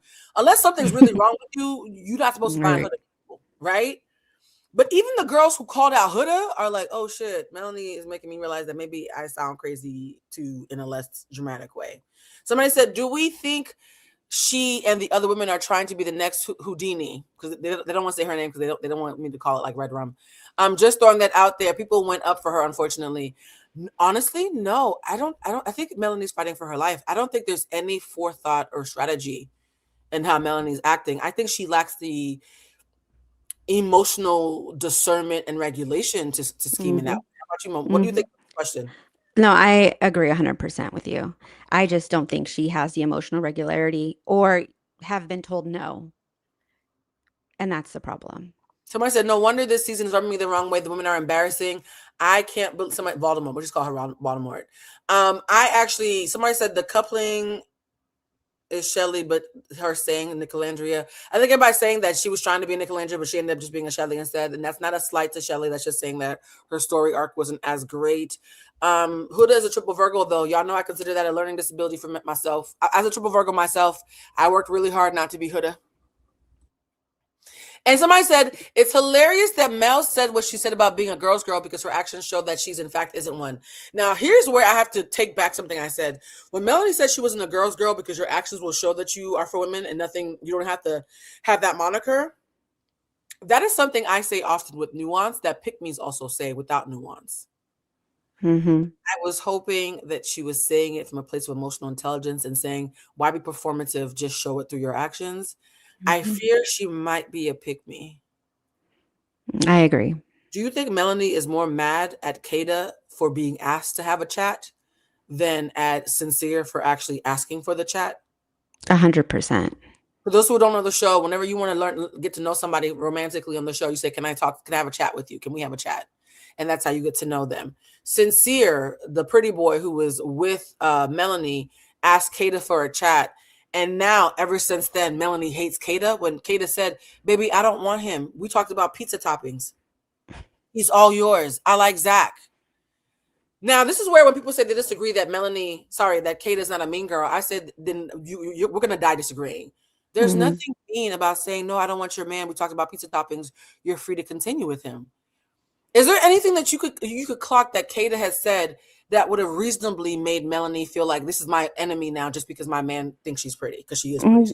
No, and she's calling her the wrong name on purpose. I think what happened was when Sincere pulled her for a chat, it untapped an insecurity that Melanie had that she didn't realize was going to be happening during filming of the show. And that's that, oh shit, this girl is pretty too. I'm not the only one. Yeah, and here's the thing.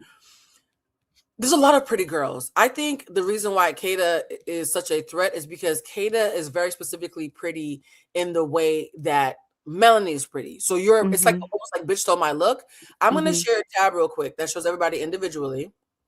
And I'm sharing this because I want you guys to understand what, hold on, where is it? This is Anaya. Terrible photo. She looks middle-aged and she's a very young girl. This is Abea, right? Beautiful. Yeah, Bea. We're going to talk about Bea and her allegations in the after show. This is, I don't need it. How you doing? That picture, I don't know why. Be who you are. I'm going to let it go. This is Kenzie, right? This is Melanie. You can see how in Melanie's eyes, she was the prettiest racially, culturally rich girl in the house. Can you see that?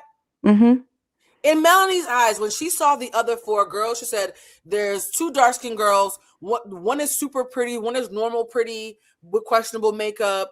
There's a white ditzy blonde girl. And there's an athlete with a missing leg. Oh, I got this in the fucking bag. You're sorting me. You know what I mean? Like, She Mhm. probably thought that she was the biggest bad. I'm so sorry. I believe this. This is just an opinion. She probably thought she was the biggest baddie, as far as we all know that women of color are often championed by the viewers. Yes. Yes. Then, oh, this is Sean, who, now that you're saying he's Black and Korean, that makes sense. This is Sincere. She even said Sincere and I look alike. So you pick the other bad bitch. Two bad bitches, right? So he's a bad bitch. I'm a bad bitch. We got this locked, right? And Trinity, again, Trinity is gorgeous, but she's gorgeous in a non-threatening way because she's so different. Mhm. Zach, we already know this. Look at Bad Bunny. And then this bitch showed up. How you doing? How did they get her lighting right? Okay, right. Did y'all notice that everybody else got bad lighting? Yep. But Oh, somehow 'cause this bitch so fine. she finds the light.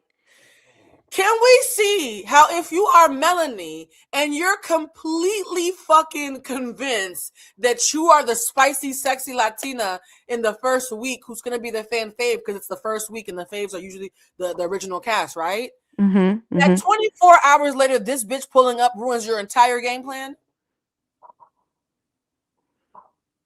And someone even said, what does Melanie look like? No, what does Kata look like? And they were like, oh, she kind of looks like you, but like different.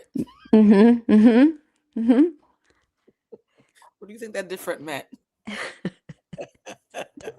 She looks like you, but prettier. Yeah, she looks like you with a really good Instagram filter laid on top of it. And guys, this is not us being catty. This is us as women being really fucking honest. Can we be really Yeah. fucking honest? Right. These are the thoughts that women have by design. We don't have it because we're psychologically predisposed to be horrible people. We have it because we live in a world where beauty is commodified so heavily that you're constantly wondering, what is my value in the marketplace? Mhm. And you have to work really, really hard not to be a slave. In the marketplace, you are good. She's premium, objectively speaking.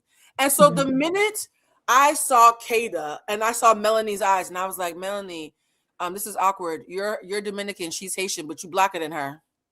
Mhm. Awkward, huh? This is what happens when you play racial ambiguity games. You know, Haiti and Cuba have a long history. As a Haitian girl with a lot of Dominican siblings, it gets tricky. So now we're at the point where we're like, okay, Melanie is getting mad and saying, well, he's a cheater, even though all Sincere did was have a conversation with the other bad bitch, right? Mhm. Now, this is where Sincere says, oh God, I hate that Sincere is more emotional and intelligent than Melanie. This is so embarrassing. We're going to sound like pick-mes this year because the girls are not giving me anything to cape for. Sincere says, and I quote, I'm so confused. She told me to explore, but now that I've explored, I feel like she has trust issues. Sincere immediately clocks, unlike Jeremiah with Voldemort last year. Sincere immediately clocks, like, hold on, I didn't actually do nothing wrong. Baby, do you have trust issues? How does it feel hearing the men be so smart this season? It's fucking with me a little. I'm not used to it, actually. For real, but I kind of low key love it. Because Yeah. they really need it. Like, I love it because it kind of threw us all like, oh shit, okay, all right, young man, a young And man. then I just sounded Sean, so old. who Oh my Kenzie, the god. blonde girl, the blonde girl said, well, if I can't pull the Greek god from the UK, I'll just pick the Black Korean person who's also fine, right? And I'm like, Mhm. oh no, Sean, I can't stand for you if you're with crazy eye Kenzie. Sean is sitting with Sincere and says, actually, yeah, now that I think about it, Kenzie's really immature. Like I thought she was fun, but the way that she's acted when Zach did nothing wrong and simply wanted to make things right and have a direct communication with her, Mhm. is turning me off. Bitch, what? Mhm. Mhm. Yeah, he said no, no, no, thank you. He said, I don't care how blonde she is or how big her titties are or how much she smiles in my face. Her That's a red emotional flag. immaturity is a red flag. Mhm. Y'all, we're officially living in the upside down. We're officially, all the men are trying to be, and even with Anaya and KC is being lovely to her while Anaya's acting like a fuckboy. Mhm. Mhm. So guys, yes, shooketh. All the ladies are shooketh. Completely. Right? You saying that Sincere's a cheater in real life, though? Sincere cheated once in real life, and so did half of them. So what does that mean? Right. And her judging him like for his lies during the game, like it happened while they met. Girl, that's his past. Let it go. We can't talk about Sincere, the fact that he cheated before in his 20s, when we literally are hearing Melanie say, I ghosted somebody because I found out they wanted to propose to me. Right. Every single thing that we can say about the men, it's worse with the girls. So we're not saying the men are perfect. We're saying the men are normal and the girls are worse.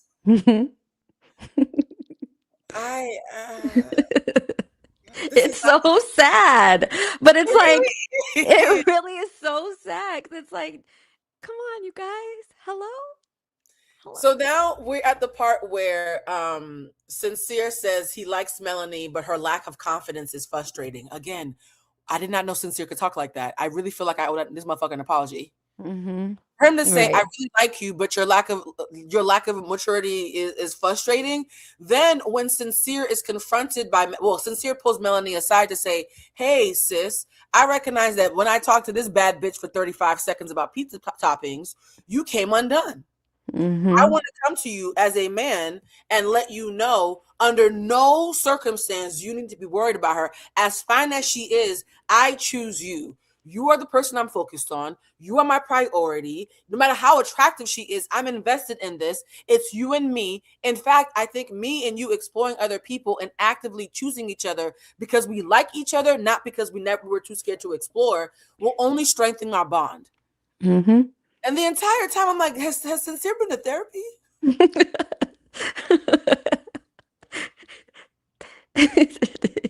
I thought he was going to be a fine Puerto Rican airhead. You know what I mean? I thought he was just going to be a airhead with his hair. So he's like saying everything that I would tell one of my clients to say. Mm-hmm. Hey, your girl is feeling insecure. Affirm her. Be direct. Be clear. State how invested you are, and let her know what your intentions are. He literally did everything on the EQ checklist. Mm-hmm. He even said, I would still stand on that green dot right now. He said, I would still choose you. Even after seeing how bad she is, I would still choose you again. And she lost it. Her response was, it's fine. If you want to be a hoe, I could be a hoe too. And the thing I would say about Sincere, the pure confusion on his face could have been an emoji. Mm-hmm. He was like, wait, what? But I just told you I liked you and I choose you, even though there's better bitches in the house. This is supposed to be where we're going to the sunset. I'm affirming you. How did we get here? What's going on? For those who say he ignored her all day, though, can we be honest? Melanie immediately had a nasty energy the entire day, and he spent all day trying to figure out how to talk to her properly, which is why when he did talk to her, he was able to come to her so correctly.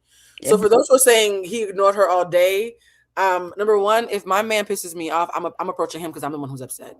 Mm-hmm. Number two, most men, when they're with women that they've known for a while, you're married. You can attest to this. If a man sees a woman that he cares for is upset, he's going to give her space not to set her off and figure out how to talk to her. Am I wrong, Monique, as a married woman? No, you're completely correct. And also, you have to remember, like, this show is being produced. So they could completely separate them until after lunch because they have to eat lunch individually. They can't eat it together. Yep. So it's like they could be being separated on purpose, and it's neither of their fault. Yeah. I think I can tell how many of y'all have not had long-term relationships, no offense. But there's a certain natural cadence to how a person, man or woman, gender neutral, who cares about you acts when they can tell you're upset and you're seething and not being direct. Mm-hmm. Someone who is seething and passive aggressive, who you care about and are trying to figure out how to approach, you have to take a beat. I would have been more upset if he came running at her like, what's wrong? Tell me what's wrong. Like, that actually would have been more immature. Him saying, okay, she's upset. Let me get some context.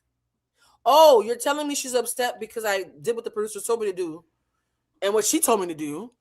I'm confused because I thought we agreed on this. Okay, let me gather my thoughts and talk to her. I actually think that sort of taking a beat was incredibly restrained and emotionally intelligent. So I disagree that him not rushing to her the minute he saw her. Why would you rush towards somebody who was being passive aggressive and angry? Right. And right. yes, connection separates the men from the women throughout the day for periods of time, so they may not have even seen one another. Mm-hmm. The show is produced. So now we get to the time where it's time to, hold on, let me make sure I didn't miss anything from episode 3, because episode 3 was when I started to get scared. We're seeing the point when they finally talk. And Sincere says to Melanie, hey, no, before they talk, Melanie goes to Kada. So here's the thing. Melanie doesn't approach Sincere. She approaches Kada. Bad bitch Kada says, so what did y'all talk about? What exactly did he say? What was he wearing? What his breath smell like? How many times did he blink? Was he on the left or the right? Grilling. Okay, so what did you talk about? Okay, so then what else did you guys talk about? Girl, pizza. Mind you, this is the kind of Kata that beats bitches, and Kata does not take the bait. Kata's like, oh, I get what this is. You're totally fine. We had a shallow conversation about pizza toppings and kept it moving. I really like Zach. So Melanie doesn't know that she's approaching the New Hampshire Grim Reaper. And the New Hampshire Grim Reaper, funny enough, in that moment is being a girl's girl and saying, you're coming at me funny, but rather than be defensive, do you see what we're about to say, guys? Rather than be defensive, that you're coming at me unprovoked funny, and I beat bitches, I'm going to actually affirm you. Are y'all seeing a pattern that in these first 3 episodes, everybody's affirming Melanie while Melanie's being a fucking see you next Tuesday? Everybody's affirming Melanie, including the bitch who beats bitches. So when Melanie finally talks to Sincere pulls her aside like, look, I finally figured out what the issue is, and I need to affirm you so you know that you're good. And Melanie starts flaring out. At this point, when she sits down and says, so what's the girl's name again? And Sincere's like, Kata. She's like, Katie. Okay, yeah, so Katie. What do you think about her making a point to lie and pretend she didn't know Kata's name, even though she had been using her name properly all day long while asking questions about her? That's she's doing it on purpose. It's intentional. It's 100% intentional. It's like a power move to say, I'm better, I'm bigger. Who is You're so insignificant, I can't even be bothered to get your name right. And in the moment, you can see Sincere. He's like, we all know her name is Kate. You see the look you just made? Sincere. One thing I will say about the men this season that is shocking me, every time a woman is being toxic, you can see the sincere confusion in their eyes, like, wait, I thought we were trying to catch up to y'all. I thought y'all right.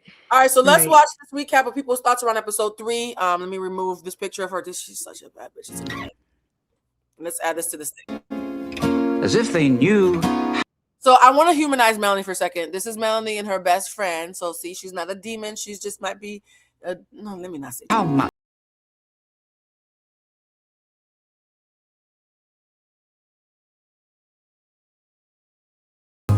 We might have been too distracted by Kenzie's 72-hour crash out because Melanie's crazy has been flying under the radar. It is looming back there. Every episode, I have a moment where I'm like, that's kind of weird. That's an odd thing to say. Sealed the deal for me on crazy. Episode 1, she says she's not a girl's girl. That is fine with the explanation that she provided. However, still a weird thing to say. Mainly because only pick-me's say that. Episode 2, after Kata came in, she's asking Sincere, what did the bombshell look like? He is providing the answers that I think he thinks that she wants to hear. Saying he doesn't know. She's tall. She's light-skinned. I wasn't really looking at her. Smart man. Weird of her to press so hard.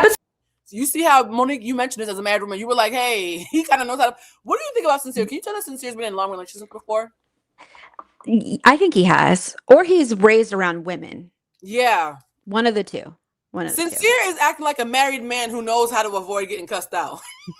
Episode 3, Sincere pulls Kata for a chat. I guess he didn't tell her, and maybe he should have. Melanie goes to Kata and is like, what did you guys talk about? Kata's giving some very high level. Melanie is digging. What did you guys talk about? Just random stuff. Melanie is a crazy showing. So then when she goes to confront Sincere about Kata, suddenly she doesn't remember Kata's name. What's her name again? Katie. And that told me exactly what I needed to know. This girl is about to be nuts. You know that girl's name. Messy. Bit locked in right now. It's about 72 hours then. Everyone take a deep breath. I added the saxophones, guys, okay? It's still familiar. I also made this graphic. I'm very proud of myself. You did that? That's good. I took a bunch of screenshots from different people and I superimposed them on top of each other. People have already started stealing it though. So I made this graphic because why does this feel familiar? I'm you know how long it took me to find the saxophone child? Melanie is a crazy showing. So then when she goes to confront Sincere about Kata, suddenly she doesn't remember Kata's name. What's her name again? Katie. And that told me exactly what I needed to know. This girl is about to be nuts. You know that girl's name. Messy. Bit locked in right now. It's about 72 hours then. Everyone take a deep breath.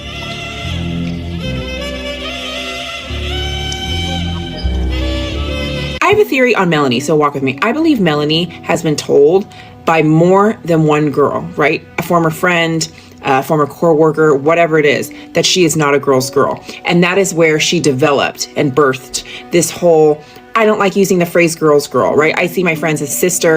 By the way, for the people who are talking about the tattoo, stop sharing spoilers. We're doing this in order to help the 40%. So stop jumping ahead to tell the story. I'm gonna do this PSA one more time. Guys, watch the live, understanding that 40% of the people in the live don't know what's happening, and we're telling them a story. You jumping ahead to show off how much you know because your ego wants to show off how informed you are is ruining the story time for other people. Let us tell the story, please. Don't derail the comment section because you jumped ahead five videos, please. We get it. You know a lot. I'm happy you have Wi-Fi. Let's continue. That shit is so annoying. Por favor. I'm sorry. We've said a million times the 40% came here to learn, and y'all jumping ahead to show what you know. It's fucking annoying. I'm sorry. And, you know, uplifting women, like it doesn't need to be called girl's girl. I think the reason she doesn't like that term is because somebody has told her that she's not. And the reason why I think somebody's told her that she's not is because the first situation in the villa, like we're like day 3, right? She has already pretended to forget one of the girls' names. She has already told another castmate about the goings on with another girl. Like she's clearly not a girl's girl. And she clearly doesn't support other women in that way so far. Now, we don't know a lot. This could be a glimpse. She could be reacting off emotion. Maybe we get her some time to marinate. Melanie, girl, you're doing too much too fast. He pulled her for a chat and they were talking about pizza toppings and pit bulls. It is not that serious. It's also day 3 in Love Island, and this is what you're here for. You better get to pulling. You better get to pulling for chats, because I'm getting tired of all of you guys acting like you're fucking married on day 3. Anywho, I will say that this specific chat seemed less about him pulling her for a chat. This cry, this tear seemed more about like self-sabotage and like the trauma of like men getting tired of her. But like, also screw these men, you know what I mean? Get tired of them before they get tired of you. Sean is over there single and fine. You sitting here crying over Sincere. These Islanders are really pissing me off because by the way, Mo, it looks like you were correct. Sincere has said that his mom and his grandmother raised him. You clocked it. I clocked it. Yep. Okay. You can tell, like you know how to maneuver women. You know how. You know what happens. They're trying to say, son. Hold on. He does not want anybody's sandals being thrown at him from across the room. everybody is acting like they are in love. They are all doing too much, too soon, trying to lock it in. Nobody's chatting. Everybody's talking about who they want to chat with, and then I don't see them chatting with those people. But Melanie tripped out on this episode. Sincere did nothing wrong by pulling Kata for a chat. That is what we are all here for. By the way, guys, no one is saying that Sincere can't do some immature shit or lash out. I have to say this a million times. We are living in real time. If Sincere shows his ass later, we'll acknowledge that when it happens. Stop time traveling. Stay in the present. In the present, he's done an excellent job and she is crashing out, and that's all we can speak to. I think a lot of times people defensively say, because they have trauma, just like Melanie, well, he's being emotionally intelligent, reasonable, and acting like he was raised by matriarchs now. But what if he cheats on her in episode 7? We're not in episode 7 yet. Right. In fact, that's how a lot of people justify being assholes. They're like, well, because I'm predicting that you're going to hurt me later, I'm going to hurt you first. That's called trauma. Y'all need to go see the lady. Any thoughts? Hence Melanie. Like that's what she's doing. A lot of y'all sound like Melanie in the chat. I'm concerned. I'm concerned for the mental health. Let's explore. Let's come back together. We're still going to choose each other. He's literally trying to reassure her. And she's like, are we the strongest couple here? I don't know. I don't know. You can tell that she's been hurt. You can tell she don't trust men. And girl, I feel you. However, you want to have this attitude of like, I'll cheat back. Why are we talking about cheating here? We're not in committed relationships here. Like, what are we saying? And Melanie, mama, I'm scared of you. I need y'all to watch this one scene right here. Fuck, I'll cheat on me back if you cheat on me. Fuck, shit. Fuck. I can play a game too. Wait. Do you see how wild that looked? It's crazy. I've never heard a man. First of all, can I be honest? As a single woman in this ecosystem, I can't remember the last time a grown man affirmed me as much as Sincere affirmed Melanie after knowing her for 48 hours, and she still crashed out. If anything, that should make you your kitty purr, not the opposite. I have been emotionally regulated dealing with much less. That book read like an excerpt from a romance novel by Kennedy Ryan, and you still crashed out? It's crazy. Our baby's not okay. She's not okay. Like, I honestly almost want her kicked off the island so she can like be like, hey, let me get some help. Wait. How did we get here? How did we get here? Now listen, it's very evident to me that Melanie, she been through some shit with niggas. Trust me, girl, I understand. But I just want us to remember that it is day 3.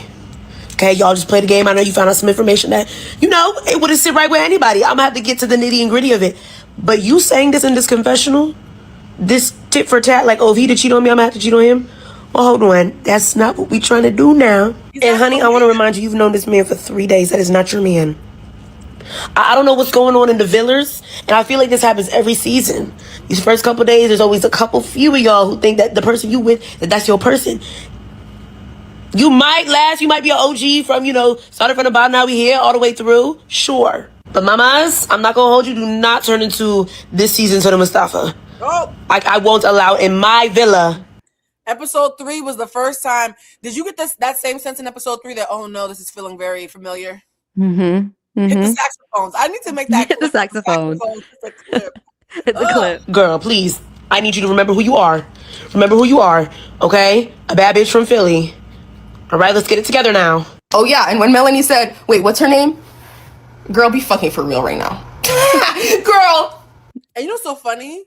A lot of the girls calling out Melanie look like Melanie. Mm-hmm. Because they know what it is, what she's doing. Yes. I think so many people in the comments, there are people in the comments who have in 5 different ways trying to figure out a way to make Kata a colorist. You have some trauma that you need to deal with. There's not enough data in what we've seen for you to do that. You're working through some stuff because a bad bitch probably hurt your feelings, and I get it, right? But based on what actually happened, not the voices in your head, I love the fact that this seems to be a response to last season. Mm-hmm.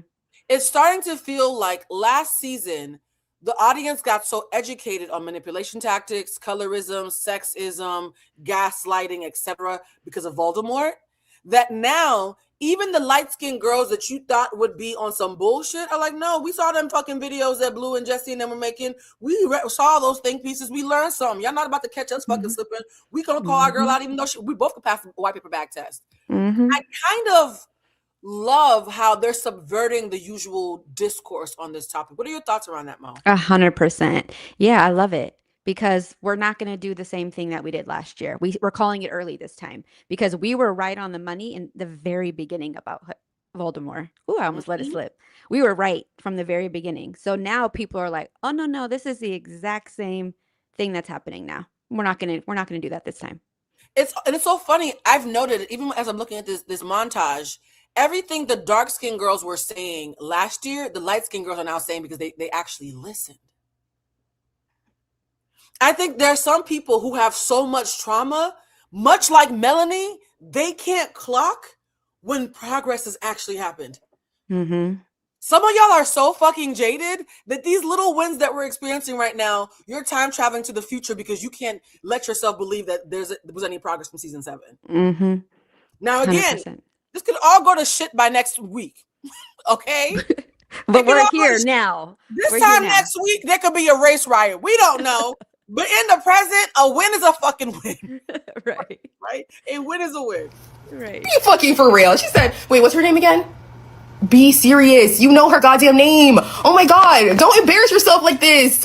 Jesus. What's really irritating me is that Melanie keeps acting like she's not that bothered, but she's like clearly that bothered. You know what I'm saying? It's like she clearly did put all her eggs in one basket and she clearly wants Sincere to only have eyes for her. She clearly has trust issues. You know what I'm saying? And it's like, those are clearly. No, we're not early. We're on time. We're defending what's happening in real time. The trauma is whooping your ass. How am I too early talking about something that happened a week ago and only what happened a week ago, only what happened 3 days ago, only what happened yesterday? I adamantly disagree with this fucking take. You are experiencing cognitive dissonance from a place of trauma. Talking about what's happening as it's happening and giving credit as it's happening is actually completely well-founded. Enough. Mm-hmm. I'm telling you, some of the other girls will show themselves, sure, that's called time travel. That's your trauma, right? And guess what? The world sucks, so you might be true at some point. But why are you so allergic to staying in the moment where shit is actually working out? You're telling on yourself. I think there are some Love Island fans that are so fed by the nasty discourse that the fact that things are actually at least starting healthy, we don't know where it's going to end, is fucking with you because you can't sit with healthy. If you are anybody who is watching this right now, who is watching us talk about what actually happened, and you refuse to just sit with any goodness because you're convinced that everything will suck in the future, go talk to the lady.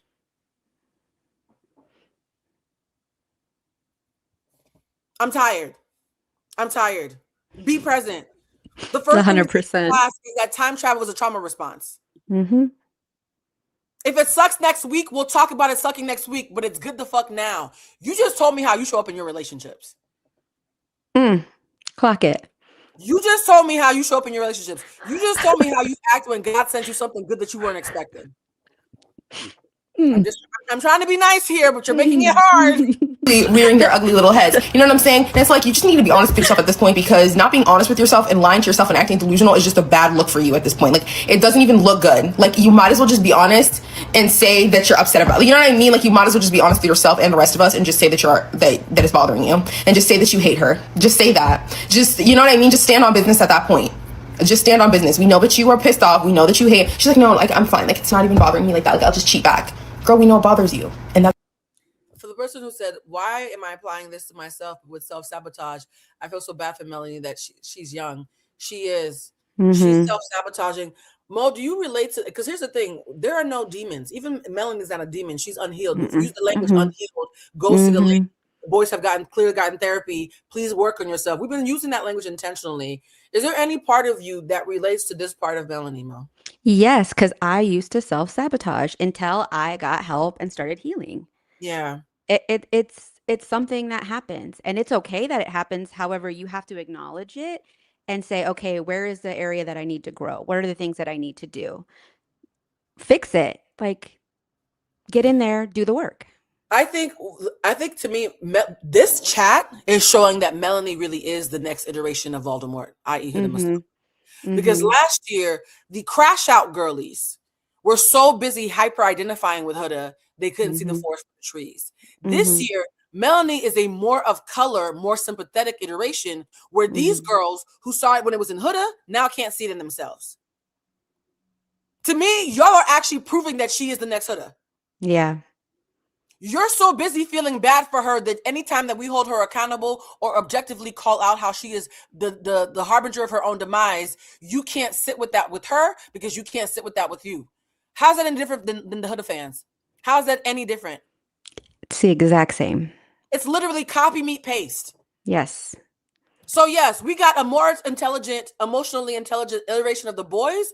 We're actually getting more emotionally intelligent, more sympathetic, not emotionally intelligent, more sympathetic versions of the Huda fans. Everybody in the comment section right now that is wincing at us being fair. If fairness makes you wince because in your mind, victims cannot be in a space of accountability, again, it's giving Huda light. Someone said diet Huda. Hilarious. It is. It's giving Coke Zero Huda. It's giving, you had a lot to say when it was somebody else's turn, and now that it's your turn, you can't sit with it. The crash out girls got it last year. Now the self-sabotage girls are getting it this year, right? Who better than a sympathetic woman of color who self-sabotages even when a man is affirming her and other girls have her back? Who better to trigger y'all? Who better? It's okay. Just, it's not okay, honestly, because it's Love Island, but I mean, just stand on it. I would have more respect for you if you just stood on business, to be honest. Now, this is where Coke Zero Huda meets King Kada. Oh, Jesus. Coke Zero is hilarious. Oh man, this is rough. that tequila starting, huh? Awkward, huh? Yeah, man. Of all the bitches you could have picked to pull a Huda on, this wasn't the one. Nor the two. Not even the 7, baby. So let's see what it says. It says, Kada's mom is confirming that the reason that she got into a physical altercation with the girl in high school, there has been a video that resurfaced, was because she was called a racial slur. So now Kada, the girl who will beat your ass if you fuck with her girl. So technically the king of all girls, to be honest, right? Even though I hate the term girl, in action, not performatively, in action, if Kada is your friend and they fuck with you, Kada will beat them up. I can relate, yes? Monique can relate, yes? I can't tell you how many times Bridget has offered to beat people up on my behalf that I didn't ask her to. I'm like, Bridget, you don't have to touch somebody. We don't have to do this. You know what's really scary is up at the drop of a hat. What happened, Mo? I said, you know what's really scary is when someone's talking and I realize I'm standing like this, just listening. Yeah. That's when I'm like, oh no, I know what's happening in here. I need to pull it back a little bit because, yeah, don't do it. Somebody said Huda Light versus Kincaid round 1 fight. Okay, not Keith. Well, round 1. Round 1. Melanie thought that she was going to victim speak. There's a moment where Melanie is so manipulative when it comes to Kata, and Kata doesn't take the bait. And that's the exact moment I fell in love with her. I said, Same. oh, you know, and I know you know the moment. I'm about to get to that. Yes. There's a moment where Kata lets you know, I'm never gonna be a people pleaser. Just because you crying don't mean you not on some bullshit. Count me the fuck out, ho. We're gonna get to that in a second. So King Kata, your lore will be long forever. Did you watch Love Island tonight? Did you watch it last season? Okay, so you notice how the Dominican girls always be coming at the Haitian girls crazy as fuck? Yikes. And look, it's a light bright saying it. Oh my God, it's giving progress. Oh my God. I haven't seen a single chocolate bitch call anybody out in like 5 minutes. Oh my God. It's the battle of the light skins. I feel like we've done our job. Monique, you're like, how do you feel? Because you know, usually when there's this kind of discourse, it's a bunch of chocolate academics, myself included, saying, you know, systemic, whatever. This year, the light skinned girls said, not on our fucking watch, are making us look bad. Yeah. They said, no, we're not having it this year. Mm-mm. Yeah. Mm-mm. I love this. And I was like, oh my God. To have someone who looks like her saying, why is it always the Dominican girls picking on the Haitian girls? Last season, it was Amaya versus Shelly. Mm-hmm. We don't think, what do you think about that, by the way? Because the light-skinned girls have brought up, they're like, no, we're calling bullshit on our own. We think that the fact that she's Dominican and Kata, the only black she got is Haitian, I think she really thought that at some point she could assert dominance subconsciously. Mm-hmm. Mm-hmm. What do you think about that theory? I think that theory is just on. And they're like, no, we're not doing it again this year. We're not going to do it again. No. Nope. We're going to call it out early and we're going to nip it now because what we're not going to do is apologize later for it. No. Yeah. No. Yeah. Somebody said the contrast with sounds footage are so freaking strong. Please level a bit. Well, we can't level it during the show, my love. So what do you want me to do? I can lower it for you. I'll lower it right now. Y'all ready? Reminiscent of like actual, some real tensions there. Espanol. We know that Hispaniola is the colonizer name for the island, and they're the ones who created the rift. So what better time to use that name? I think this is exactly the time to say the word Hispaniola. I think this is exactly the time to say Hispaniola. When we're talking about colonizer beef, this is exactly time to use the colonizer's name. Let me stop, y'all. The ghost of Huda has found his Dominican vessel, so give me 10. Damn, not even the men are okay, Mo. It's light-skinned women and men. Oh my God. Are they watching your show? I think they are. They have to be watching it. I think all them TikToks going viral might have did something to the social zeitgeist. I said, hold on, let me watch these videos real quick. I agree. It's giving very heavy. I've never felt like all you bitches is my sons, but I'm so proud. I'm proud of all of you. To every man and racially ambiguous woman who watches Bluecentric live and saw me and Monique fighting with the Wi-Fi this time last year. And said, you know what? Them bitches are onto something. I'm proud of you. I'm so fucking proud of you. All right, hit it. These player stock has tanked faster than when Icarus fell out of the fucking sky. There was on so much nut shit, I don't even know where to begin. Why are you pulling Castanet for a chat when you were just confiding in Anaya? We know this now. Wait, why now he's calling baby chocolate Kaisenat? Kaisenat? I was like, did he just call him that? Don't do him like that. The men have gotten therapy, but they're also choosing violence. Right. How did KC catch a stray? Right. This is like I'm gonna be making pancakes. Okay. Friendship Island, but Castanet should have been last on the list of niggas you wanted to talk to other than Reed. No then bullshit. In the challenge, you double down on my mans right in front of Shorty? What are we doing? This is unethical hoops. Then you being shady with Kata or so this is Kaisenat, KC. Oh, Casey. Yeah. Oh, that's why he calls him Kaisenat. Okay. Okay, got it. So you guys, this screen grab is the exact moment where Kata said, I was trying to be nice and now I must destroy you. She said, you unleashed it. Welcome. There's always a moment where I know that I'm the most violent person in the room, and I'm also acting like the most chill person in the room because I know I'm the most violent person in the room, and somebody mistakes me being chill for me being a weak bitch, and that now I have to be a genie who grants their wish. It's always a moment where I have to decide I can't keep tying my hands behind my back because I feel bad for you. Mm-hmm. Up until this point, for anybody who hasn't watched the show, Kada in the orange and Melanie in the green, the shade is only going in one direction. And Kada is saying, I feel bad for her. Well, mind you, she's saying it while hugging her man, Zach. I feel bad for Melanie because it feels like maybe Sincere was playing with her emotions. Kada actually chose to believe Melanie at first that Sincere was playing with her emotions.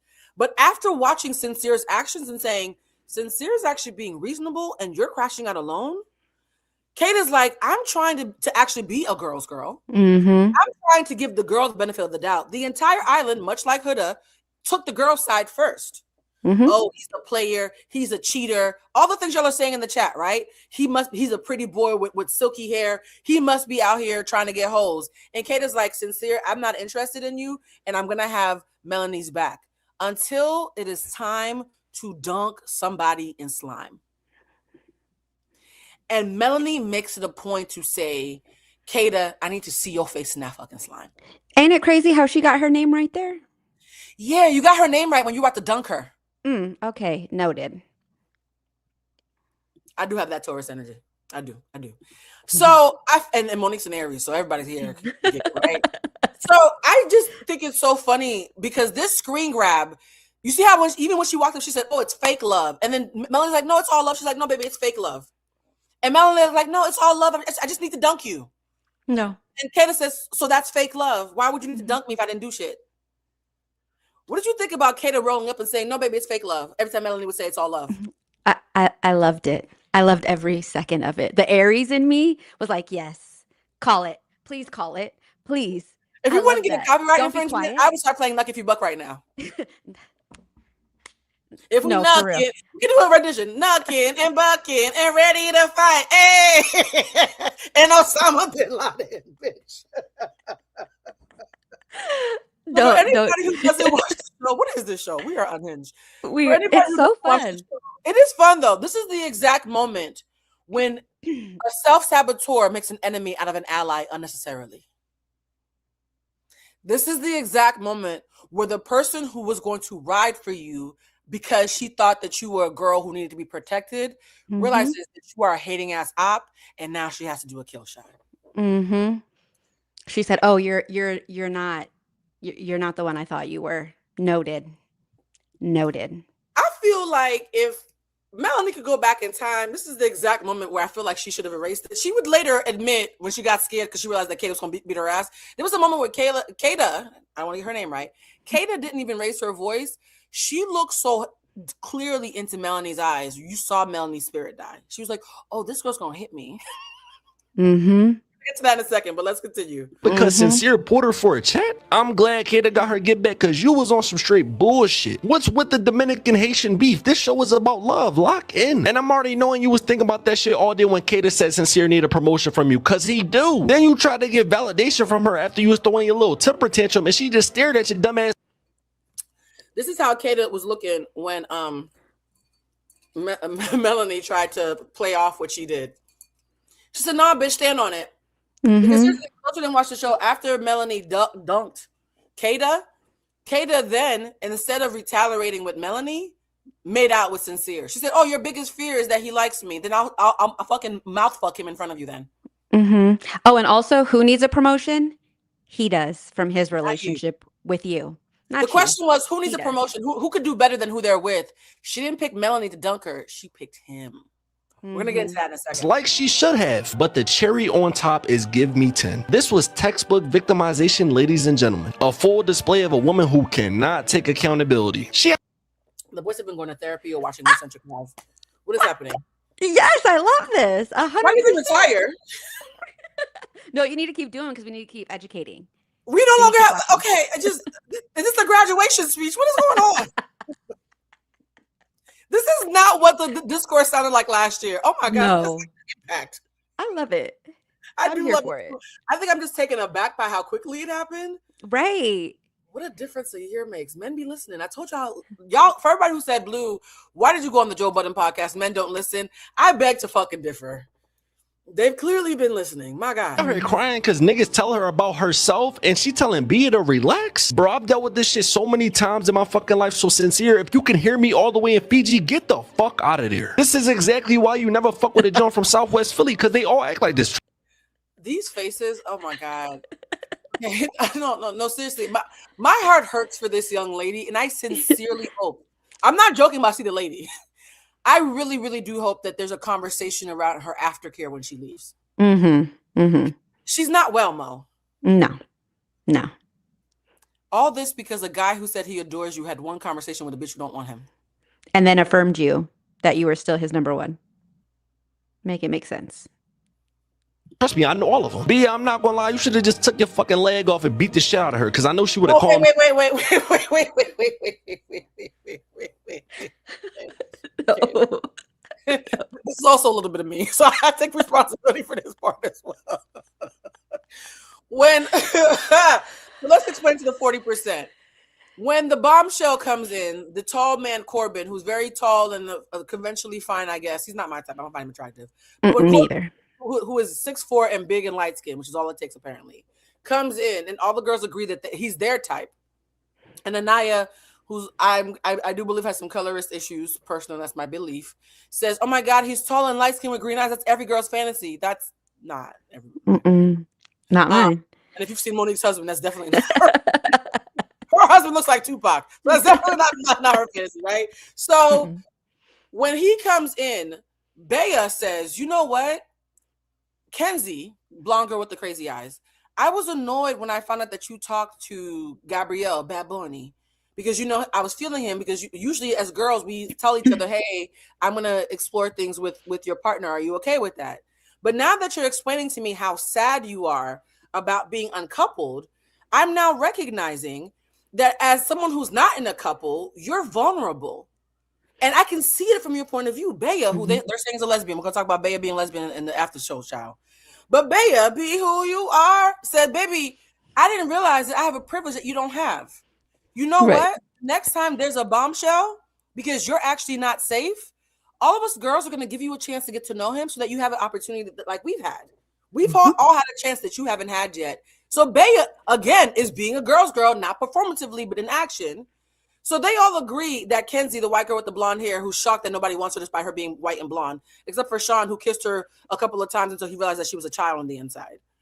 She's excited that when this Bad Bunny guy comes in, she's going to have a chance. Melanie, who I don't even believe likes him, simply wants to get a lick back and cheat back at Sincere, makes a beeline for Bad Bunny, Gabrielle, to the point where she's talking to him and leaning forward so that she's obstructing the view of the other girls from talking to him. Of Corbin. Yes, of talking to Corbin. Well, yes, of talking to Corbin. So she gets this bee in her bonnet where she's like, you know what? I'm going to ask him for a chat. She grabs Corbin, the tall guy who's the bombshell, and pulls him away. And Bea is looking at her like, wait, we all agreed that Kenzie has never had an opportunity. You're coupled. You're a day one couple. I'm coupled. Even Anaya, who doesn't like anybody who's her color, is coupled. Everybody's coupled. And why are you, the girl who's safe, taking this man away when the girl who's unsafe, we all agreed he would have first dibs? In the middle of a conversation. In the middle of a conversation. And in the after show, there's a moment where somebody breaks down the point that Melanie chose was in particularly fucked up and catty. We're gonna do that in the after show. So when she comes back, Bea, who as an Olympian and as an athlete, part of being a good athlete, and Mo, you've been an athlete, so you understand this. There's a thing called good sportsmanship, yes? Olympians in particular understand good sportsmanship because it's literally their bread and butter. So the minute Melanie comes over gloating, because she's like, yes, I was flirting with this 6'4" man and Sincere cheated on me, so I cheated back. Mind you, nobody's cheating on anybody. They've known each other 72 hours. She comes back gloating because she stole away the big, fine, tall man, right? The minute she sits down, Bea says, hey, I'm a little taken aback that you did that to Kenzie. We all wanted Kenzie to have a chance. Can you just be cognizant of it because it's happened before? Bea, the Olympian who could whoop your ass, says this. And that's when Melanie starts to, the saxophone start playing. You need to relax, mama. You need to, she goes full Remy Ma on her. And Baya's like, wait, no. I'm saying that there's a camaraderie we have with each other that's been working, and you might have perhaps unintentionally did something really fucking rude, and you did it in a very blatant way. And what Baya's not saying that I think she's saying is, we know that you don't even like him. You're just doing it to make Sincere jealous. Mm-hmm. So while you're trying to take a shot at him, you accidentally hurt your girls. Mm-hmm. And when Melanie starts getting mad and stands up and stands above her like an aggressor, that's when he's saying, well, Baya, you should have taken off your prosthetic leg and beat her ass. Mm-hmm. Is the 40% caught up now? Is the 40% caught up? Shout out to all the new members. We're going to have a key. I might need to make maybe this time without the sorrow. Mel, is there anything you want to say before we start playing the video again? I just wanted to say, Baya was just like, I'm just asking you to take accountability and we can move on. Like, we don't need beef. We don't need any of this. Just take accountability for what you actually did, and we can move on. Carry on smartly is what we say in the military. Carry on smartly. It's not. We don't need anything else in it. Like, just take accountability, babe, and let's just keep say, you know what, my bad. The same way Kenzie was talking to her and listening the entire time, and Bea was so taken aback because Kenzie was like, oh, she's like, oh, okay. Kenzie's actually just listening and taking accountability.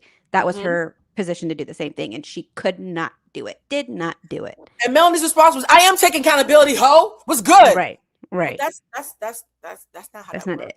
That's not how that works. Now then, but let's talk about the rest of this shit, starting with this Avengers level threat. First, I don't know why y'all keep saying I look like this nigga. I'm not enduring another Jeremiah looking like Summer. So please stop this shit. But Corbin, oh shit, he's racially ambiguous and light skinned enough to look like everybody. Monique, your son might have to go through this in season, right. Season 10. You're like, hey, you look like everybody. Damn, now he look like every nigga who ever light skinned on the show. I'm so That's sorry. he shook some shit up. He came into the league and sent chills down everybody's spines, especially since. By the way, look at Sincere. Him That and Melanie hair. could have been two bad bitches. Two bad bitches. Two bad bitches. They could have been two bad bitches if Melanie would just like relax. I have not seen a woman fumble a man who has not fucked up yet. I'm using my language intentionally, so you time travelers can relax. I have not seen a woman fumble a man who has not fucked up yet this loudly in quite a while. It's actually astounding. Because here's the thing: if he was full of shit, maybe all you have to do is relax and let him reveal it. Now you look crazy. Right. And you were so afraid of self-sabotaging, and that's exactly what you're doing. Which means that if Sincere actually does end up being full of shit in the future, it's going to be harder to track it because she looks so bad by comparison. He has somewhere to hide. You made things twice as bad. Sincere. I'm already knowing they was looking at the nigga on the couch like this. Soft, overrated, pretty boy, a bitch. We thought Gabriel needed to be nerfed. First of all, Gabriel is so tall that they had to pan out. Usually when they have the Corbin. Sorry, it is Corbin. What do I call him? You keep calling him Gabriel. You know why? Because I feel like he's the bombshell Gabriel should have been, because Gabriel was supposed to be a cast member. My brain's Yes. So yes, there's a name I do want to call him, and it's not nice. So that's why, because I think he is very one of us. But yes, Big Tank. Okay, so Big Tank is so big they had to pan out to get all of him because he's like 6'5". 6'4", 6'5", yeah. He's a big fucking boy. This nigga. Him pulling all the girls for a chat was a perfect depiction of the greed they talk about in the Bible. I don't know how they gonna stop this nigga from scoring. They might have to tear his ACL. Showing my fucking boy. Oh, Sean, I know you a former cop because you quit. But like, they're not taking you back. Yeah, they're not taking you back either. I mean, if you decide to just read some, progressive literature and come over here on this side of history, I wouldn't mind taking you in as a, a fellow sister in Christ. I never thought I'd see you hoop like this ever again in my life. Your rookie debut was something special, but after you tore your ACL, I thought you was out of the league. But you made me so proud. You had Trinity and Kenzie double cheeked up. When he grabbed Kenzie, sorry, not Kenzie, when he grabbed Trinity and Anaya's cheeks, but particularly Anaya, I didn't realize Anaya's cheeks were quite so big until he gathered all of it. Right. He said, "Put it on my forehead." That's what he said. He said, "Put it on me." Put it on me right now. Sean, at the beginning of the season, I said, and by the beginning of the season, I mean like 3 days ago. At the beginning of the season, I said, I think Sean is fine, but he probably don't even like black girls. Well, he's been with a black woman before. Lo and behold, he does. The way he double cheeked up them girls, particularly Anaya. The way he got excited for only them really coming out. Because he was cool with everyone else, but his excitement for them, he was overjoyed.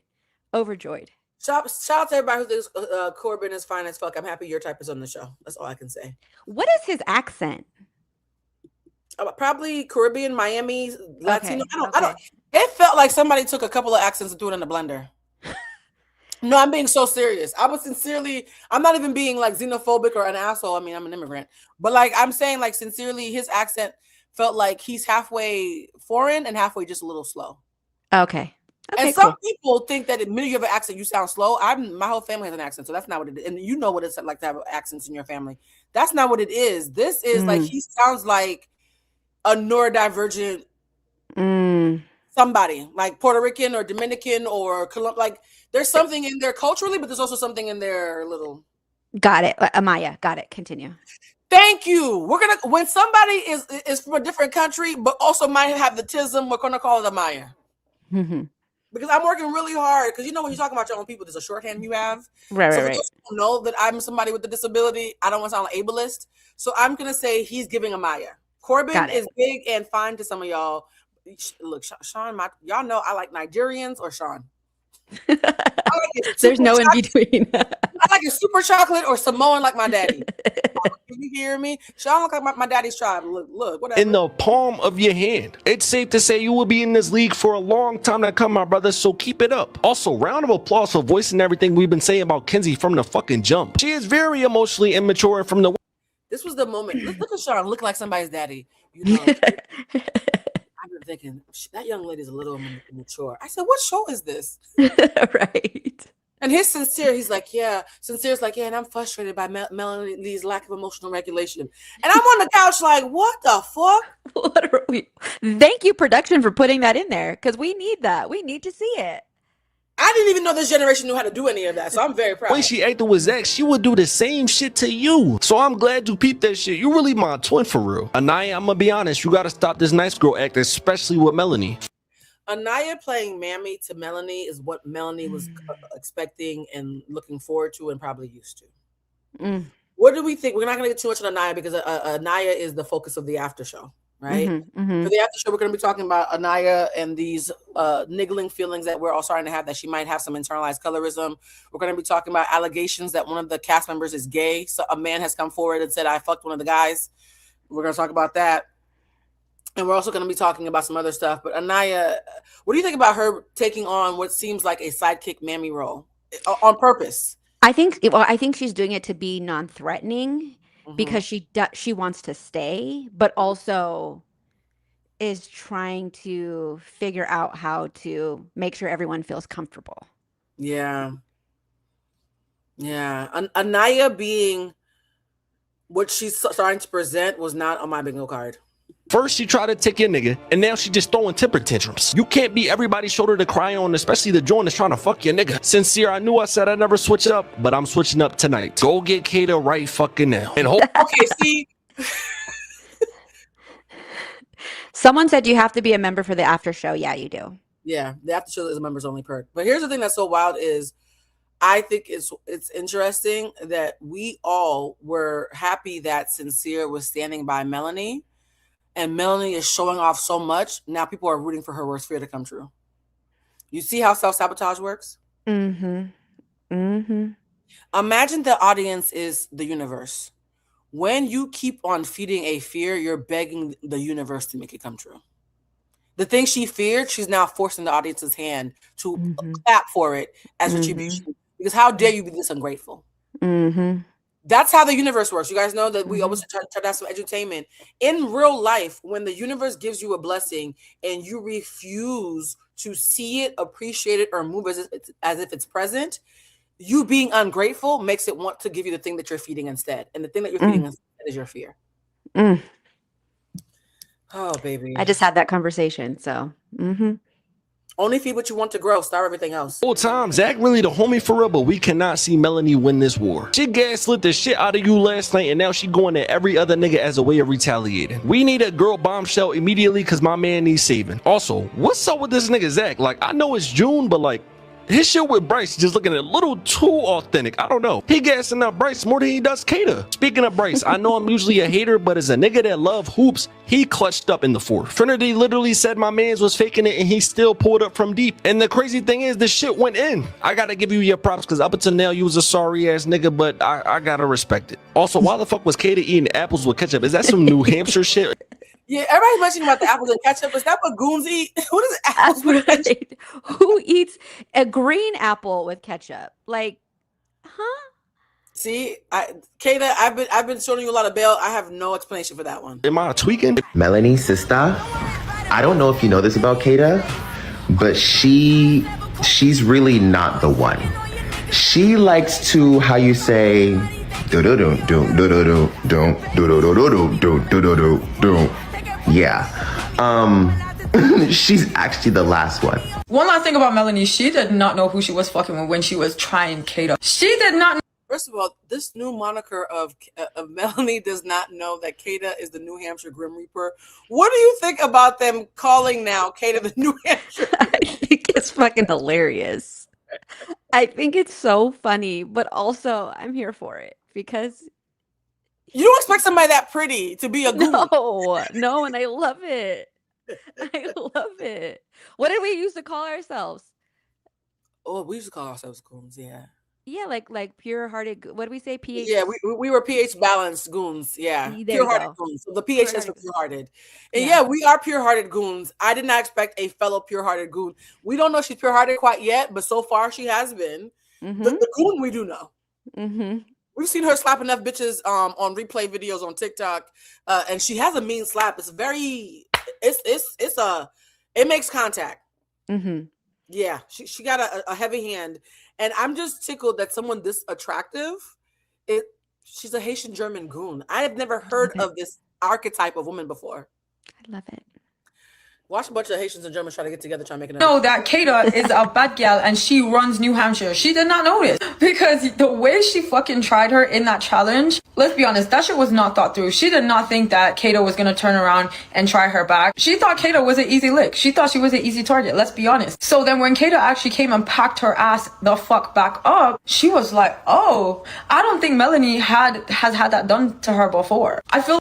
By the way, there's 1,900 of you in here. Please like the live. Please like the live. Like she gained respect for her in that moment. And that's why she was so pressed. So at the fire pit, she asked her, like, what was that about? Kata told her straight up, well, you started issues with me. You came for me. I never sent for you, but I'm here.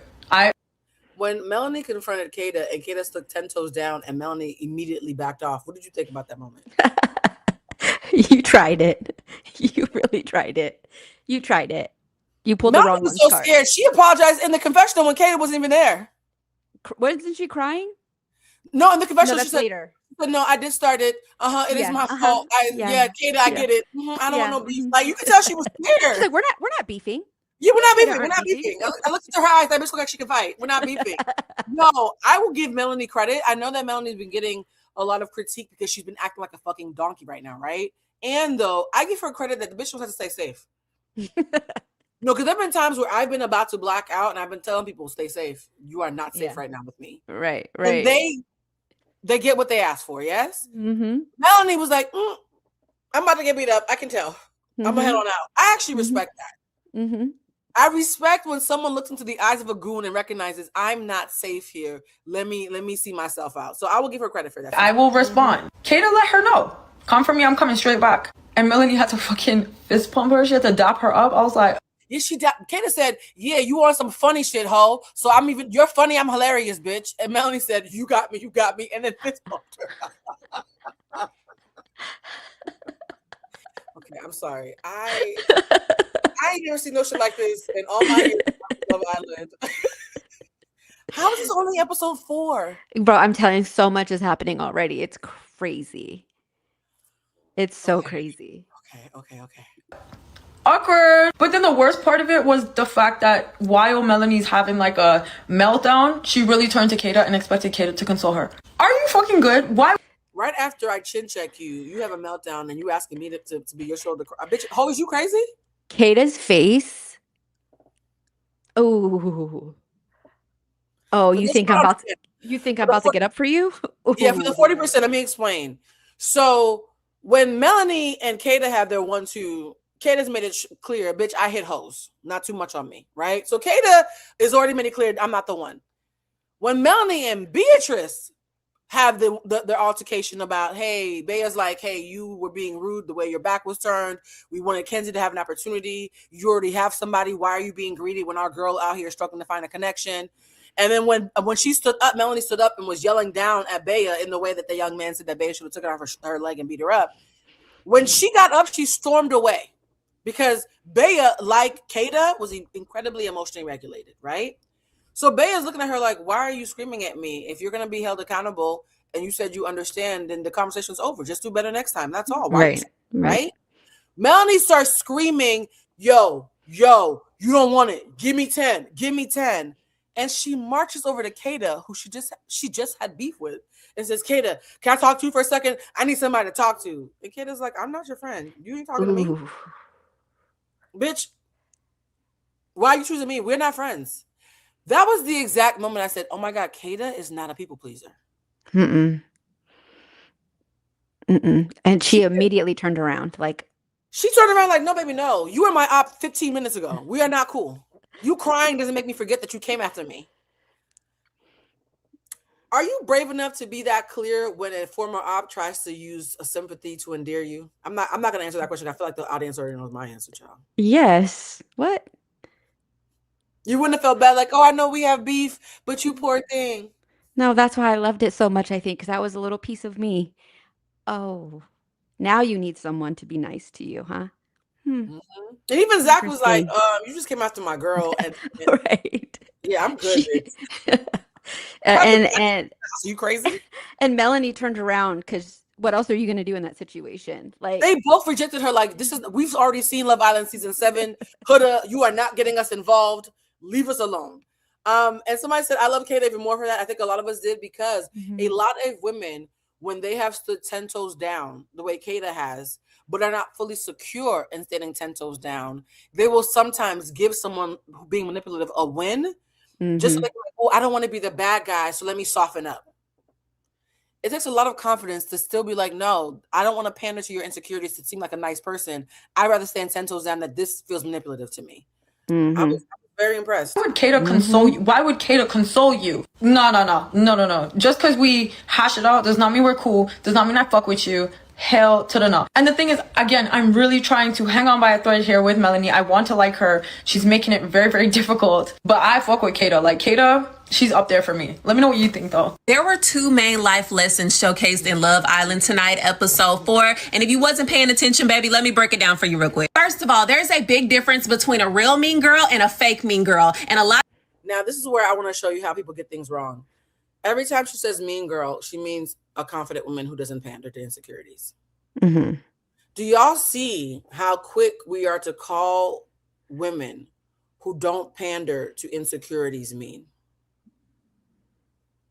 I've asked Monique this several times. I'm going to ask the chat. Tell me a single mean thing that Kata has done. Tell me a single mean thing that Kata has done on camera in the first 4 episodes. I will wait. Monique, can you think of a single mean thing that Kata has done? There's nothing. Giving somebody the benefit of the doubt until they play in your face and attack you directly, not mean. Setting healthy boundaries after someone has been manipulative, not mean. Refusing to pretend to be friends with somebody who you know is not your friend, not mean. Affirming somebody and telling them the truth when you realize that their partner is hitting on you but you're not interested, not mean.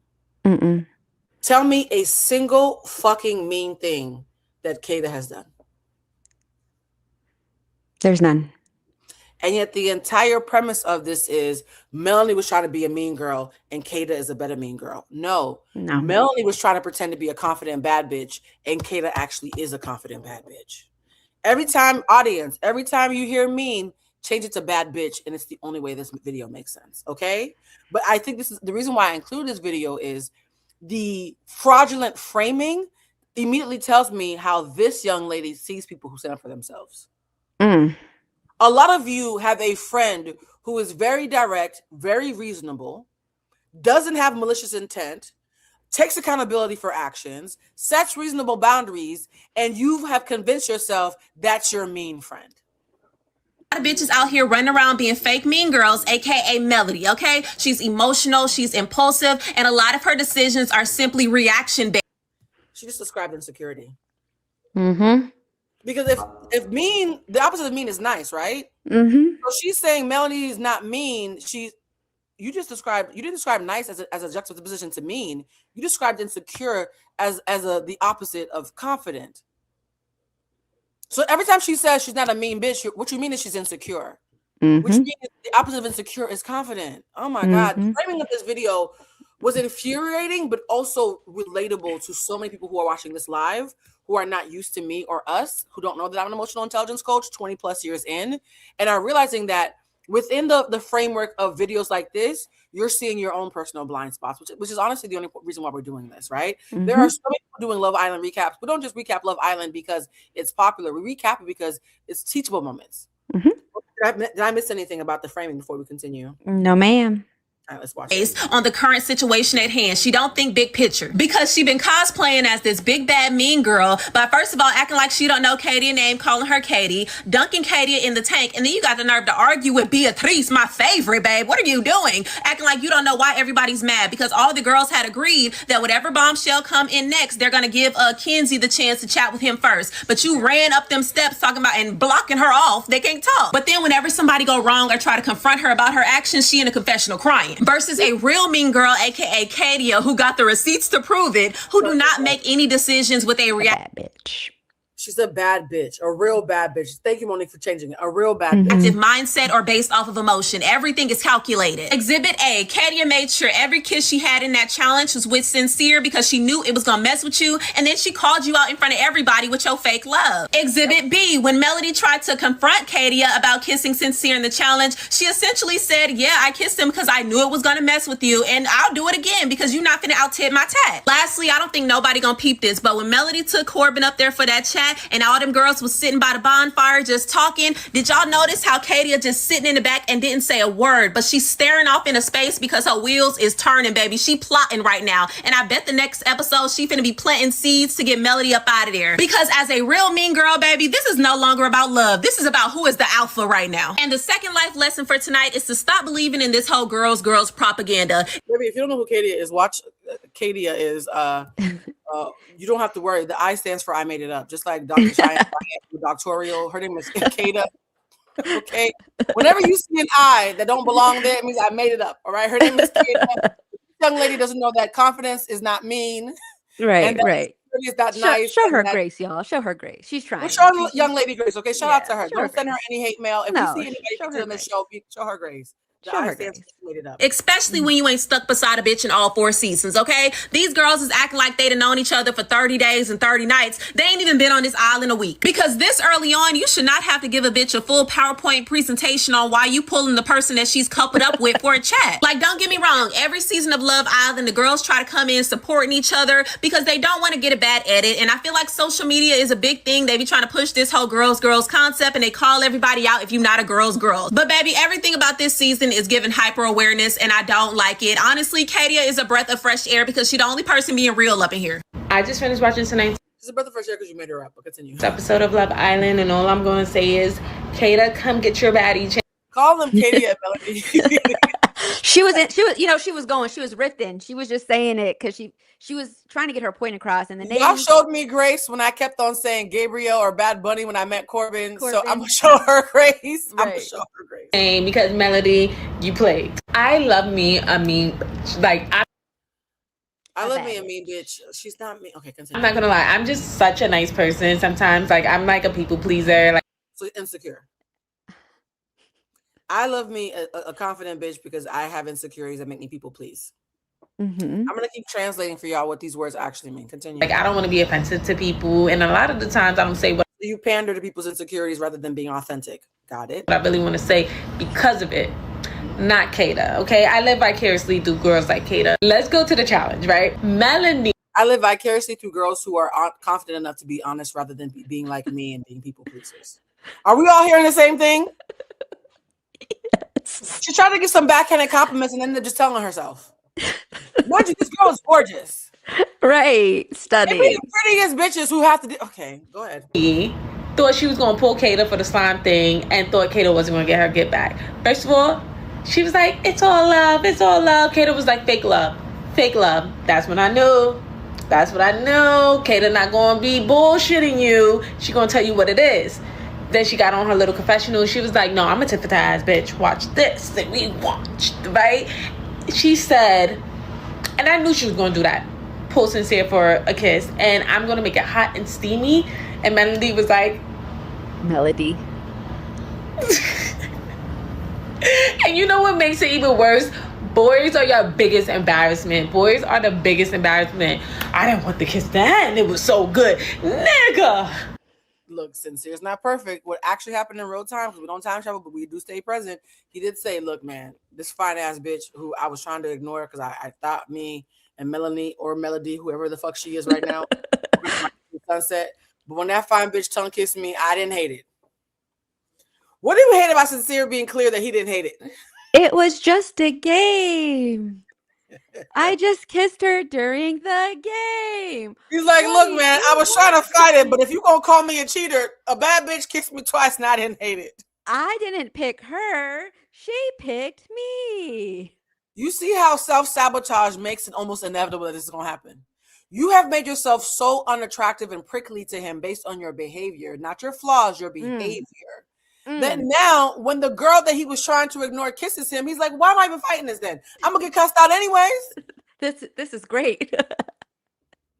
Like, come on. Like, it's bad enough she's trying to, like, kiss you to taunt me, and you over there eating it up. And then she was like, who couple needs to get a promotion?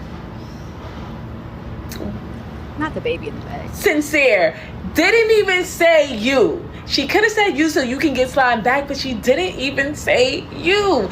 Because that would mean that you could be doing better than Sincere. Sincere, it could be doing way better than you, Melanie. Oh my gosh, she's eating you up. I'm sorry, but you just have to laugh. Now they're already doing Melanie's eulogies. Like, oh man, we're gonna miss next week. The person who said that secure attachment hates secure communication. I deeply agree. Whenever I'm talking to somebody who has deep insecurities and I'm being reasonable and direct and not even raising my voice, I know they're still gonna have a heart attack. Because in that moment, I'm doing everything that they've convinced themselves that they can't do. It's a trigger for them. So yeah, y'all keep on saying me, and all I see is secure communication. You have to. Melanie really thought she was gonna check Kata. And Kata said, no. Who gonna check me, bro? Checkmate. Oof. Such a good mess. I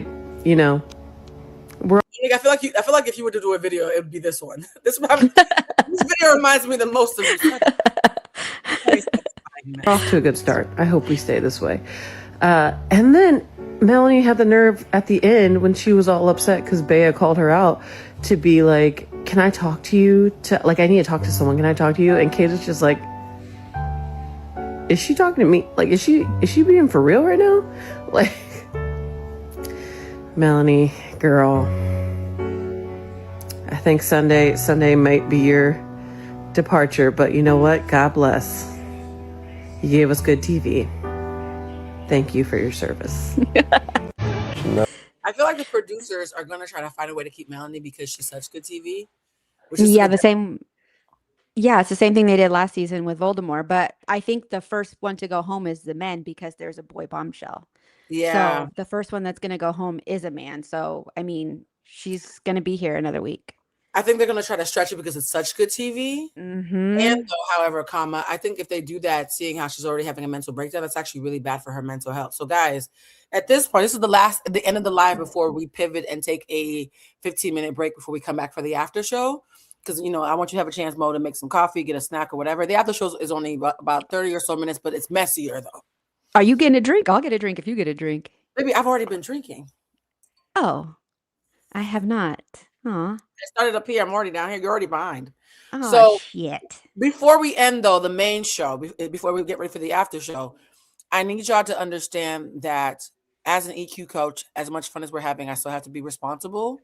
I'm going to have a professional explain to you I recognize a tactic that Melanie was using. I recognize a tactic that Melanie was using when she was having her baby Huda Coke Zero crash out. And I immediately clocked like, okay, she's unwell and she's probably been seen by a mental health professional before.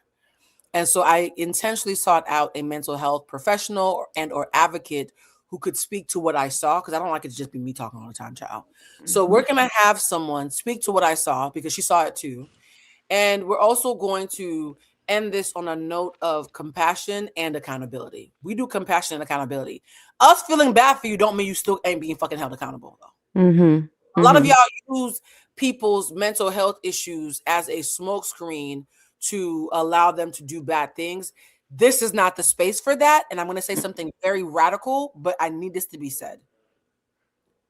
Having suicidal ideation does not mean you're not harmful to others. That's why murder-suicide is a subgenre of violence. Yeah? Mm-hmm. Mm-hmm. Can we all agree to that? Yeah? Yes. Yes, So just 100%. because you want to hurt yourself doesn't mean you can't also hurt other fucking people. And so while I have deep compassion for anybody who's struggling with their mental health, anybody who is deregulated, deeply anxious, ruminating, and just fighting for their lives, anybody who's neurodivergent and overstimulated and doesn't have the framework or the language to self-advocate, I have deep compassion for that. And it doesn't mean that you get to cause chaos in other people's lives without being held accountable or at least being removed. That's not a pass. Right? It's not a pass. Yeah, And a lot of you it's not try a to pass. use mental health struggles as a pass to cause harm to others. And guess No. what? You're creating mental health struggles for them. Mm-hmm. At what point do we have to say, hey, compassionate care is still a thing? Compassionate accountability is still a thing. So we're going to play this video that speaks to what I fear Melanie is going through, all jokes aside. And while that video is playing, I'm going to be looking at my phone and pulling up the video for the after show. But just know that me playing this doesn't mean that I'm excusing her behavior. And any of you in here who feel bad for her, sure, it's still not an excuse, though. All right, so let's play the video. Give me 10. Give me 10. I didn't know she was that sensitive. Give me 10. This is about the give me 10. Do you see how calm Bea is? Calm, cool, and collected. Calm and collected. Melanie jumps up, starts. By the way, it's so aggressive to stand above somebody, particularly somebody with a disability. Please remember that Bea also has a disability, y'all. Right? Jokes aside. So you're standing over someone with a prosthetic leg and yelling down at them and then walking around in a menacing way while saying, give me 10. Mm-hmm. It's menacing. Give me 10. Give me 10. Give me 10. You see how she keeps on saying, give me 10, give me 10. As somebody who stims, as somebody who says the same thing over and over again a lot of times, even when I'm about to black out and I say, yo, stay safe. Stay safe. When I say that, that's me saying you're unsafe in my presence. You really need to leave me alone right now, right? I understood the give me 10 and how unhealed it was, but let's speak to what they call it when this happens, because this happens to a lot of you watching. My name is Pamela. I'm a mental health clinician, and this is where true crime, pop culture, and mental health meet. When she repeated to herself, give me 10, give me 10, give me 10, and kind of walked around the central part of the villa where everyone was kind of looking at her, what was happening, what we call that. Give me 10 means give me 10 minutes. I need some space to breathe. So she's asking for 10 minutes to breathe while still trying to actively engage and take away her own 10 that she's asking for. Is perseveration. You can either perseveration, guys, look that up. Perseveration is when you repeat something over and over again because you're in a loop, because you're having a meltdown. either perseverate by just actually saying a word like she did, give me 10, give me 10, give me 10, or it can even be perseverating on a topic. Like you ever have a friend who's upset about something and they're talking to you about it and you try to kind of gently change the topic and then they bring it right back to that. So that's perseverating.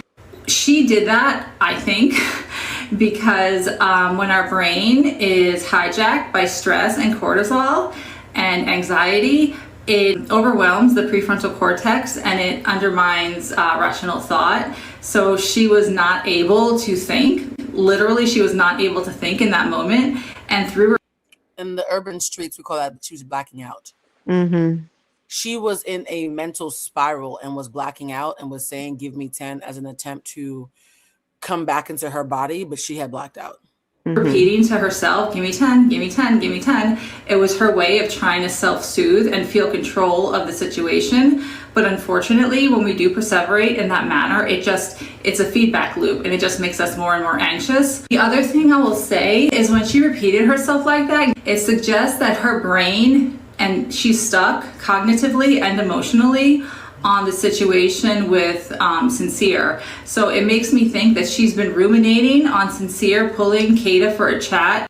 Ruminating in plain English is overthinking. When somebody, you know, that friend, particularly with somebody who's depressed, will just ruminate and think over and over and over and over and over and over about a situation and they can't let it go. That is a mental health problem. That's something that happens when you are mentally stuck in the past. Do you see how many times I kept saying to you guys, stop time traveling? Right? Time travel is a trauma response. People who are ruminating are stuck in the past and the future because they cannot stay present.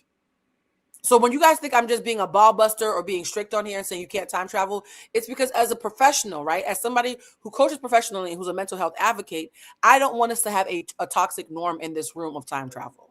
So what Melanie was doing, the crash out that Melanie had that scared y'all is time travel.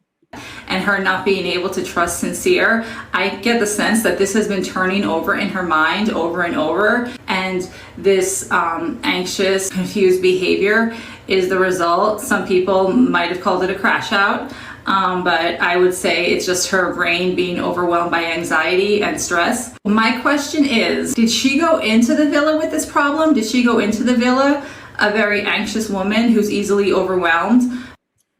That's a great question. Do we think the therapist on set, because there is one, guys, do we think the therapist on set had any inclination that she had this level of anxiety? I mean, I think a good therapist that's actually trying or like cares would see some of it. There are some indicators while talking to someone, whether it's their eye movement, how their body language, how they move in certain situations that indicate that they have extreme anxiety. So a good therapist would have noticed that. However, one who's trying to help produce a TV show might overlook it.